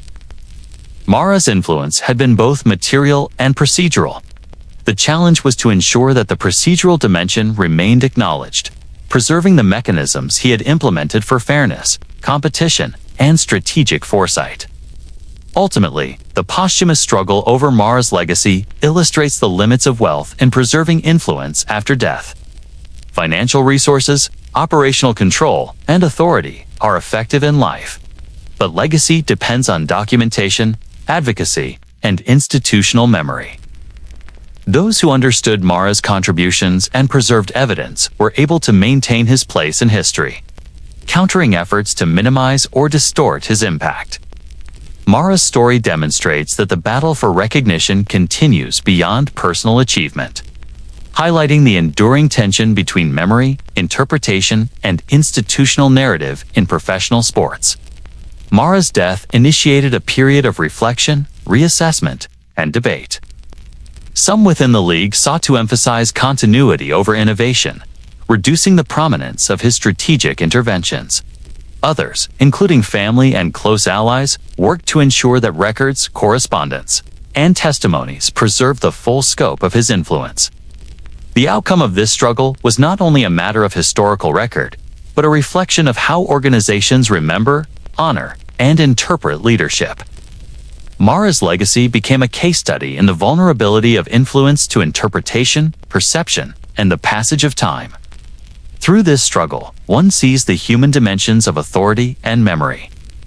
Mara's life illustrates that power is exercised in the moment but also defended in retrospect.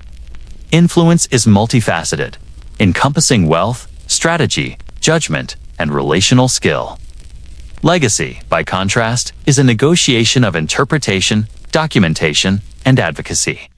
Mara's story, preserved in letters, records, and testimony, demonstrates the ongoing responsibility of those who recognize leadership to ensure that its impact is neither forgotten nor misrepresented. The influence of one man can extend far beyond his lifetime, often in ways invisible to those who benefit from it. Tim Mara's approach to ownership, negotiation, and strategic influence continues to echo through the corridors of modern NFL power. Today's billionaire owners operate in a league fundamentally shaped by the precedents he established. The methods they use to structure deals, manage rosters, and assert authority trace back to the foundations Mara laid decades ago. Understanding this continuity reveals how enduring influence is less about wealth alone and more about strategy, foresight, and the architecture of power. Mara's influence is most visible in the strategies modern owners employ to navigate league politics. Meetings with commissioners, committees, and fellow owners are still dominated by principles that Mara articulated. His insistence on combining procedural knowledge with relational intelligence established a model for exercising authority within the league. While today's owners operate with far larger budgets, advanced analytics, and global media platforms, the underlying mechanics of negotiation, coalition building, and influence echo Mara's methods. Observing contemporary ownership through this lens illuminates the degree to which his legacy persists in practical decision-making. The tactical structures Mara implemented also shaped financial strategies. Salary allocation, profit sharing, and investment in stadium infrastructure were governed by principles he championed. Today, owners negotiate television deals, corporate sponsorships, and revenue streams using approaches that, at their core, rely on the same strategic understanding of leverage Mara applied decades earlier. These frameworks were not obvious innovations at the time. They were subtle shifts in power dynamics that privileged foresight, meticulous planning, and disciplined execution. Modern owners inherit the benefits of these precedents, often without fully acknowledging the historical roots.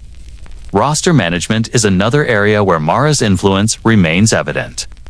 His approach combined financial oversight with competitive ambition, ensuring that investments in players were balanced by long-term organizational stability.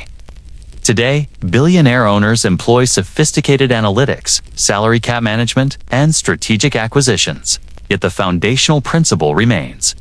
Building a competitive team requires both vision and discipline. Mara's early methods anticipated the balancing act that modern franchises navigate daily, demonstrating that the challenges of competitive management transcend eras, even as resources grow exponentially. I have reflected on how Mara's strategies shaped authority within the league office. He demonstrated that wealth alone does not secure influence. Authority is relational, requiring credibility, negotiation skill, and a capacity to maintain alliances.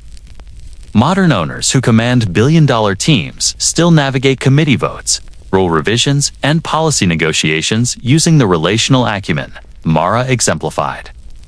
His playbook for power combines clear strategic thinking with attention to human dynamics, showing that influence is exercised as much through interpersonal skill as through financial leverage. Mara's impact is also apparent in the way modern owners manage public perception. Media relations, fan engagement, and league representation all operate under principles he understood intuitively.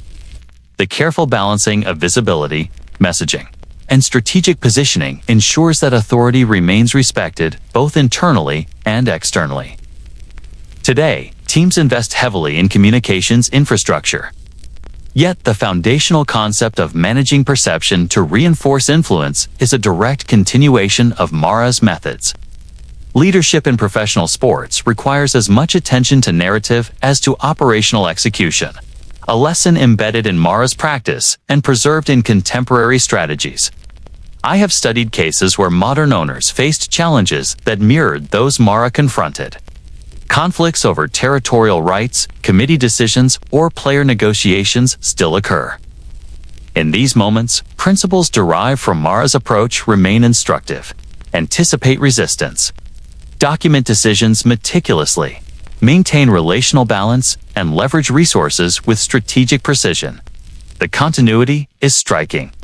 Even as financial scales have expanded, the fundamental mechanics of ownership, negotiation, and influence remain consistent with Mara's early interventions. The structural reforms Mara advocated continue to influence league governance. Revenue sharing models, committee protocols, and dispute resolution procedures reflect his emphasis on stability, fairness, and long-term sustainability. Contemporary owners operate within a system shaped to prevent unilateral dominance while rewarding strategic planning. These frameworks, often taken for granted, were innovations in Mara's era, illustrating his foresight in creating a balanced ecosystem of competition and authority. The modern league, in many respects, functions as an extension of the governance principles he established. I have reflected on the personal dimension of influence. Mara understood that legacy extends beyond wealth and victories. It is embedded in the structures that persist after one's tenure. Modern owners, despite unprecedented financial resources, face the same tension between immediate success and long-term institutional stability. Mara's life provides a template for reconciling these forces. Assert authority judiciously. Maintain relational intelligence and structure influence to endure beyond personal presence. The continuity across generations of ownership underscores the enduring value of his methods.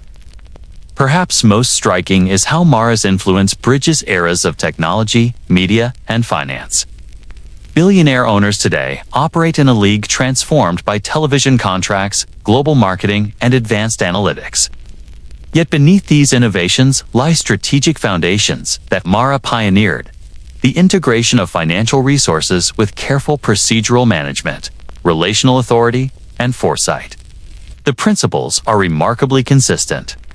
Contemporary owners stand on the scaffolding Mara constructed, even if they never encounter his name explicitly in playbooks or boardroom discussions.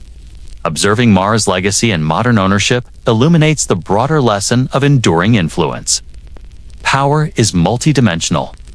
Wealth is necessary, but insufficient. Authority requires strategy, foresight, relational intelligence, and careful cultivation of precedent. Mara's methods persist in the decision-making patterns of billionaires who command the NFL today. His influence is both invisible and tangible, shaping the way contemporary owners negotiate, plan, and govern. Understanding this continuity offers a more complete view of the league's evolution and the human and structural forces that sustain it. Ultimately, the ripples of Mara's life extend across the entire landscape of professional football.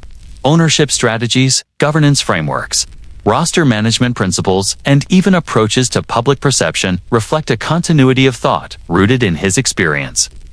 Modern billionaires inherit not just teams, but a sophisticated framework for exercising authority. Balancing ambition with stability and navigating the complex human dynamics of professional sports. The influence of one man who walked into a struggling league decades ago continues to shape decisions, outcomes, and strategies today. Authority has a price, and in the case of Tim Mara, the cost was often invisible to the public. While the league prospered, contracts were signed, and victories were celebrated. The personal consequences of holding concentrated power in a rapidly evolving sport went largely unspoken. Behind the negotiations, behind the careful documentation and strategic maneuvering, there existed a strain that affected family, relationships, and private identity. Power, wealth, and influence shaped a life in ways that were not always triumphant and often deeply isolating. Mara's family understood this cost better than anyone. Private letters and correspondences reveal moments of tension, expectation, and unfulfilled personal connection. The hours he devoted to board meetings, league negotiations, and strategic planning were hours away from home. Decisions that influenced an entire sport were often made late at night, leaving personal relationships in shadow. There are accounts of family members feeling both admiration and resentment, recognizing his brilliance while mourning the absence of presence. The weight of ownership, responsibility, and expectation cast a long shadow over his private life. I have reflected on how these sacrifices shaped his temperament and decisions. The burden of authority fosters an acute awareness of consequences, and Mara carried that awareness daily. He understood that a misstep could impact thousands of people, from players to fans to rival owners. This level of accountability requires focus, discipline, and often emotional suppression. The letters and testimonies preserved from this period reveal moments of personal doubt, fleeting regrets, and a consciousness of what had been given up in the pursuit of sustained influence. Leadership is rarely without cost, and Mara's life illustrates that truth in stark detail. Mara's health and personal well-being were also affected by the intensity of his commitment. Long hours, high stakes, negotiations, and relentless attention to detail exacted a toll. Friends and contemporaries recount his fatigue and the private frustrations of a man who could command the league but could not always control the personal costs of that authority. Wealth provided resources, but it did not shield him from exhaustion, stress, or the emotional isolation that accompanies concentrated responsibility. These aspects of his experience highlight a dimension of leadership, often obscured by public triumphs and media narratives. The strain on social relationships extended beyond family. Colleagues and allies recognized both his brilliance and the burden it carried. Interpersonal dynamics were complicated by expectations, authority, and the weight of decision-making. Mara's attention to fairness, strategic foresight, and procedural discipline sometimes conflicted with human unpredictability. Maintaining influence required navigating these tensions while preserving the structures he valued. The effort to balance power with relational stability required constant vigilance, and this invisible labor contributed to the personal cost of his authority. I have studied accounts of Mara's reflections on these challenges. He understood that influence is a dual-edged resource. It empowers, but it isolates. The documentation preserved through letters and records shows glimpses of regret for opportunities missed, connections strained, and moments of normalcy sacrificed. Authority, he seems to have recognized, is not a gift without consequence. The personal toll, often invisible to observers, was a hidden but undeniable dimension of his tenure as the NFL's first millionaire owner. Mara's financial success and strategic brilliance could not mitigate the emotional consequences of power. Rivalries, political maneuvering, and constant oversight required vigilance that extended into private time. The pressure to maintain control, anticipate challenges, and ensure the continuity of influence created a cycle of obligation and responsibility that left little room for spontaneous leisure or unstructured reflection. The human cost of leadership is rarely recorded in statistics or headlines, yet it is embedded in the choices, sacrifices, and emotional labor that sustained his authority. I have reflected on how Mara attempted to reconcile these pressures with personal values. Letters suggest he valued loyalty, ethical consistency, and relational integrity. Yet, even as he upheld these principles professionally, the relentless demands of the league imposed constraints on personal life. Decisions about players, contracts, and organizational direction often overshadowed personal priorities. The emotional and relational price of influence, though invisible to many, was ever present in the fabric of his daily experience. The isolation of power also extended to moments of vulnerability. Mara faced internal doubts about the trajectory of his influence, the potential misalignment between ambition and ethics, and the limits of control. These reflections are subtle, embedded in private correspondence and internal notes. Yet they reveal a man conscious of the tension between public authority and private cost. Leadership in professional sports requires not only external skill, but also the management of internal uncertainty. A challenge Mara confronted with discipline, reflection, and occasional regret. Ultimately, the unseen cost of power in Mara's life reminds us that influence and authority are inseparable from sacrifice. Success in shaping an entire sport brought prestige and legacy, but demanded emotional, relational, and personal payments that are often invisible. Mara's story illustrates that the currency of leadership is multidimensional. Wealth, strategy, and authority provide opportunity and control. Yet they carry consequences that extend beyond public perception into the private domains of family, friendship, and self. Understanding this dimension offers a more complete portrait of what it truly means to hold power at the highest levels of professional sport. After decades at the center of professional football, after wielding influence, shaping policy, and navigating the complex politics of the NFL, Tim Mara existed in a quiet space that few had the privilege to see. The headlines, the contracts, the battles over rosters and rule changes all presented the image of power, of wealth, and of strategic genius. Yet behind that public persona, behind the calculations and decisions that determined the fate of teams and careers, there was a man shaped by ambition, solitude, and reflection. In examining the life of the first millionaire owner, I am compelled to explore not just the legacy he left, but the human being beneath the fortune. Mara's life demonstrates that influence and authority are never entirely separable from character. The strategies, the negotiations, and the decisive actions that positioned him as a central figure in the league were extensions of his temperament, his intellect, and his values. He approached ownership with meticulous attention to detail, a keen sense of fairness, and an understanding of human dynamics. Yet these same qualities that made him effective also isolated him. He was a man constantly navigating the tension between personal relationships and institutional responsibility, between ambition and ethical judgment. The measures of his success often came at the expense of ordinary human connection. I have reflected on the solitude inherent in this form of leadership. While others celebrated victories, negotiated contracts, and engaged in public discourse, Mara spent hours alone with correspondence, financial records, and internal memos. This solitude was not simply a byproduct of workload. It was a space for reflection, a method to anticipate consequences, and a form of self-discipline. He understood the stakes of authority and the fragility of reputation. In that quiet, he considered not only strategy but the human consequences of each decision, weighing the balance between power and responsibility. Family remained a central yet complicated element of his existence. Letters and personal notes reveal moments of tenderness, regret, and longing. Mara's professional preoccupations frequently overshadowed the daily rhythms of family life, yet his affection and concern were persistent beneath the surface. He sought to ensure stability and opportunity for those closest to him, even as the demands of ownership pulled him into extended periods of isolation. These tensions shaped a man who understood both the privileges and the burdens of wealth, who recognized that influence carries obligations to both institution and kin.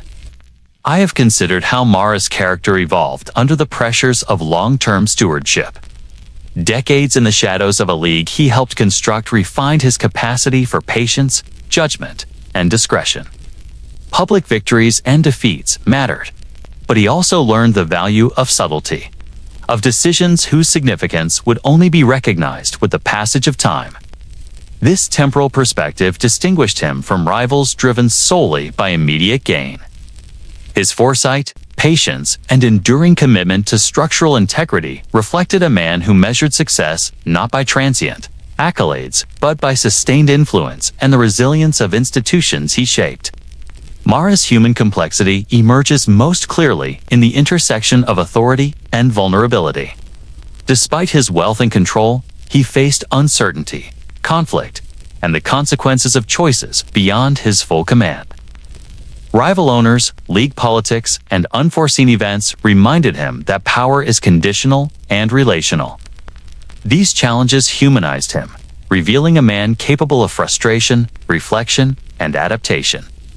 The very qualities that allowed him to dominate organizational strategy also rendered him sensitive to nuance, judgment, and the ethical dimensions of leadership. I have reflected on Mara's relationship with the league's culture and identity. He was an architect of norms, practices, and expectations, yet he remained deeply aware of the human narratives behind the sport. Players, coaches, and colleagues were not merely instruments of strategy. They were individuals navigating their own ambitions and limitations. Mara's reflections, preserved in letters and testimonies, show a man who weighed competitive advantage against the impact on others, who recognized that stewardship carries responsibility not only to the institution, but to the people who animate it. Time and history provided Mara with perspective. In later years, removed from the immediacy of boardroom battles and public scrutiny, he contemplated both achievements and sacrifices. He understood the long arc of influence, the impermanence of personal power, and the enduring consequences of decisions made in moments of crisis. Wealth provided resources, authority provided opportunity, but reflection provided understanding. Mara's later reflections reveal a man capable of humility, acknowledgement of personal cost, and an appreciation for the interconnectedness of power, responsibility, and human consequence. I have also considered Mara's personal resilience. Ownership of a professional football team in the early and mid-20th century was fraught with instability, conflict, and public pressure. Yet he navigated these challenges with a combination of strategic foresight, meticulous planning, and an unwavering sense of purpose. His endurance reflects a character forged by both opportunity and trial. He was not immune to error or misjudgment, but he demonstrated an ability to learn, adapt, and sustain influence under conditions that would have overwhelmed less disciplined individuals. This resilience is a central element of understanding the man beneath the fortune. Ultimately, Tim Mara's life reminds us that the story of power is incomplete without attention to the human being at its center. Authority and influence are often measured in public terms, but the internal experience of stewardship, responsibility, and personal consequence is less visible. Mara's fortunes, victories, and strategic accomplishments provide one lens of understanding. The other lens is his private reflection, his ethical consideration, and the ways in which personal sacrifice and human complexity shaped his tenure. Together, these dimensions reveal a man whose identity cannot be reduced to wealth alone, but is inseparable from the full spectrum of leadership and consequence. In examining Mara, I am struck by the duality of legacy. He was a titan within the institutional structures of professional football. Yet he remained profoundly human in his concerns, regrets, and relationships. This duality defines the enduring fascination with his story. Wealth, influence, and strategy tell one part of the narrative. Reflection, relational complexity, and personal evolution tell another. The combination illuminates a life both extraordinary and profoundly relatable, demonstrating that leadership carries both privilege and burden. Mara's humanity is inseparable from his impact.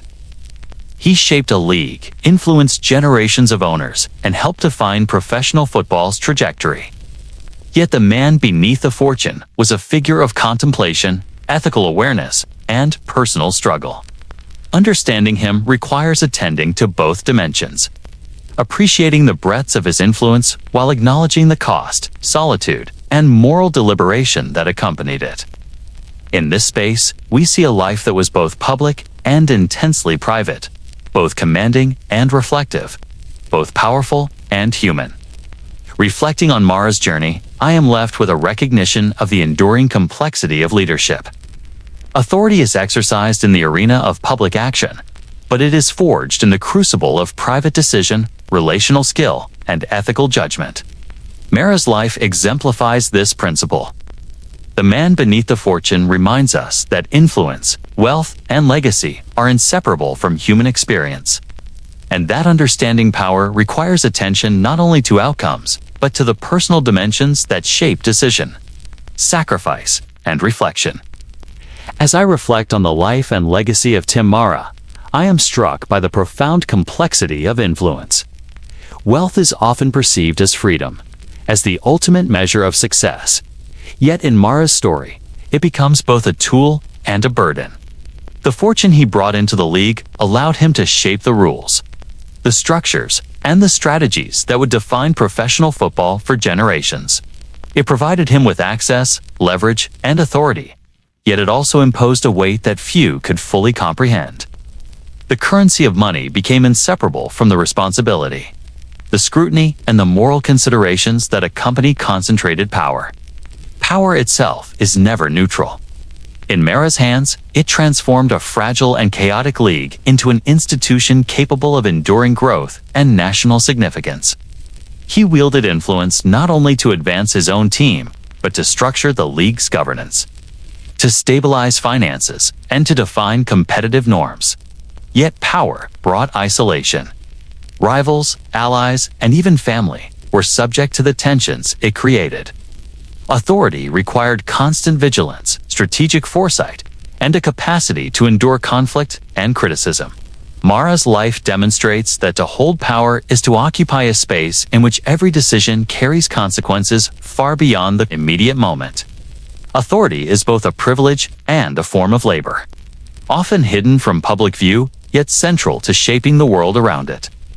Legacy is the prism through which Mara's life is most vividly refracted.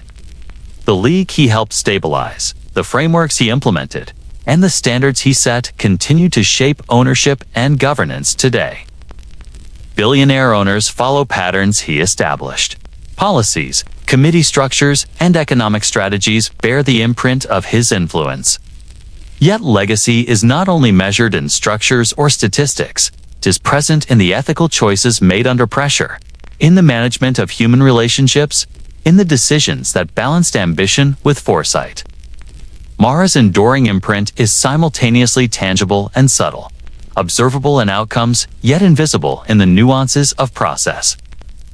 The unseen price of influence threads through every chapter of his life. Authority demanded personal sacrifices, a constant tension between professional obligation and private fulfillment. Hours spent negotiating contracts and navigating league politics were hours absent from family gatherings. Moments of leisure and personal reflection. Wealth offered protection from some risks, but could not shield him from the emotional and relational toll of responsibility. Solitude, fatigue, and moral ambiguity were constant companions. Mara's letters, correspondences, and private reflections reveal a man profoundly aware of what power demanded, yet committed to sustaining influence for the sake of the league and the game he loved. I have considered the duality of Mara's experience. Publicly, he was a figure of strategy, vision, and authority. Privately, he was subject to doubt, regret, and reflection. He understood that the mechanisms of influence are inseparable from human consequence. The contracts, boardroom maneuvers, and negotiations that defined his professional life also shaped the contours of his personal identity. Leadership, as Mara's experience demonstrates, is not measured solely by victories or accumulation of resources. It is measured by the balance between ambition, responsibility, and ethical consideration. By the choices made in moments of uncertainty, and by the endurance required to navigate challenges that have no clear resolution. I have reflected on how Mara's story illuminates broader truths about professional sports and leadership. Every owner who enters the league inherits both opportunity and expectation, resources and accountability. The architecture of authority he created remains instructive, not because it guarantees success, but because it demonstrates the interplay between foresight, strategic execution, and relational intelligence. Modern football may operate on larger scales, with greater wealth and advanced analytics. Yet the human dynamics Mara navigated remain remarkably consistent. Leadership requires judgment, patience, and the willingness to confront both external challenges and internal doubts. His life also underscores the moral dimension of influence. Decisions made in the pursuit of competitive advantage carry ethical implications. Mara's experience illustrates that wealth does not absolve responsibility. Power magnifies consequence. Influence extends beyond the immediate sphere, shaping players, teams, fans, and institutions for decades. The stewardship of authority requires constant awareness of these consequences, a recognition that decisions are never isolated and that leadership is inseparable from its human impact. In Mara's story, we see the enduring importance of integrity, foresight, and ethical consideration in professional leadership. I've observed that Mara's enduring significance lies in the way he bridged personal ambition and institutional responsibility. His strategies were effective because they were grounded in both vision and human understanding. Authority is most durable when it is exercised with attention to consequence, relational dynamics, and long-term sustainability. Mara's foresight, strategic acumen, and ethical reflection created a blueprint for ownership that resonates in the practices of contemporary leaders. His legacy is not merely wealth or influence, but the enduring structures, principles, and lessons embedded in the league itself. The arc of Mara's life also serves as a cautionary tale about the human cost of concentrated influence. Power and wealth are seductive, yet they carry invisible burdens. The solitude, stress, and relational tension he experienced remind us that leadership is not a simple reward for ambition. It is a complex, multidimensional challenge that demands personal resilience, ethical judgment, and the capacity to navigate consequences that extend far beyond oneself. Mara's story humanizes authority, showing that behind public triumphs lies a landscape of sacrifice, reflection, and unseen labor. In considering the totality of his impact, I am left with a sense of enduring reverence for both his accomplishments and his humanity. Mara shaped the NFL in ways that extend far beyond his lifetime. His vision, authority, and strategic intelligence established patterns still followed today. Yet the measure of his life is not solely in legacy or wealth. It is in the careful balance he maintained between ambition and responsibility. In his capacity for reflection, and in the recognition that influence is inseparable from consequence. Wealth and power are tools, but the character of the individual determines how they are wielded and remembered. Tim Mara's story reminds us that history is neither simple nor one-dimensional. It is composed of the visible triumphs and the hidden struggles, the public victories and the private reflections. Influence is enduring when it is thoughtful, strategic, and ethically grounded. Leadership carries cost, consequence, and moral weight. Legacy persists, not merely in structures or wealth, but in the lessons, patterns, and standards established for those who follow. Mara's life exemplifies these truths, offering both a historical account and a reflection on the human dimensions of power. As I conclude this examination, I am compelled to acknowledge the paradox at the heart of Mara's existence. He was a man who shaped a league, amassed a fortune, and influenced generations of leaders. Yet he was also a man of reflection, solitude, and private struggle. The interplay between authority and humanity, between wealth and consequence, defines his story. Understanding him requires attention to both the external impact and the internal experience, to both the structures he built and the human costs he bore. His life remains a testament to the complex reality of leadership in professional sport. Ultimately, the enduring lesson is that power is never free. Authority, wealth, and legacy carry responsibility, moral consequence, and personal sacrifice. The NFL we know today, with its billionaires, global reach, and cultural significance, is inseparable from the foundations laid by Mara and the invisible costs he endured to shape it. Reflecting on his life, I am reminded that history preserves both achievement and human experience, and that understanding the past is essential to comprehending the present and guiding the future. Tim Mara was more than a millionaire owner. He was a strategist, a pioneer, a human being who confronted the burdens of power with foresight and reflection. His story challenges us to see beyond wealth and authority to the human heart beneath, to recognize that every structure, every policy, every legacy is built on choices, sacrifice, and consequence. The NFL as it exists today is inseparable from the man who walked its corridors decades ago. And understanding him allows us to understand the hidden costs, enduring principles, and complex humanity behind the game we think we know. This is the legacy of Tim Mara, a life defined by wealth, power, and influence, yet ultimately measured by human endurance, reflection, and the quiet truths of consequence.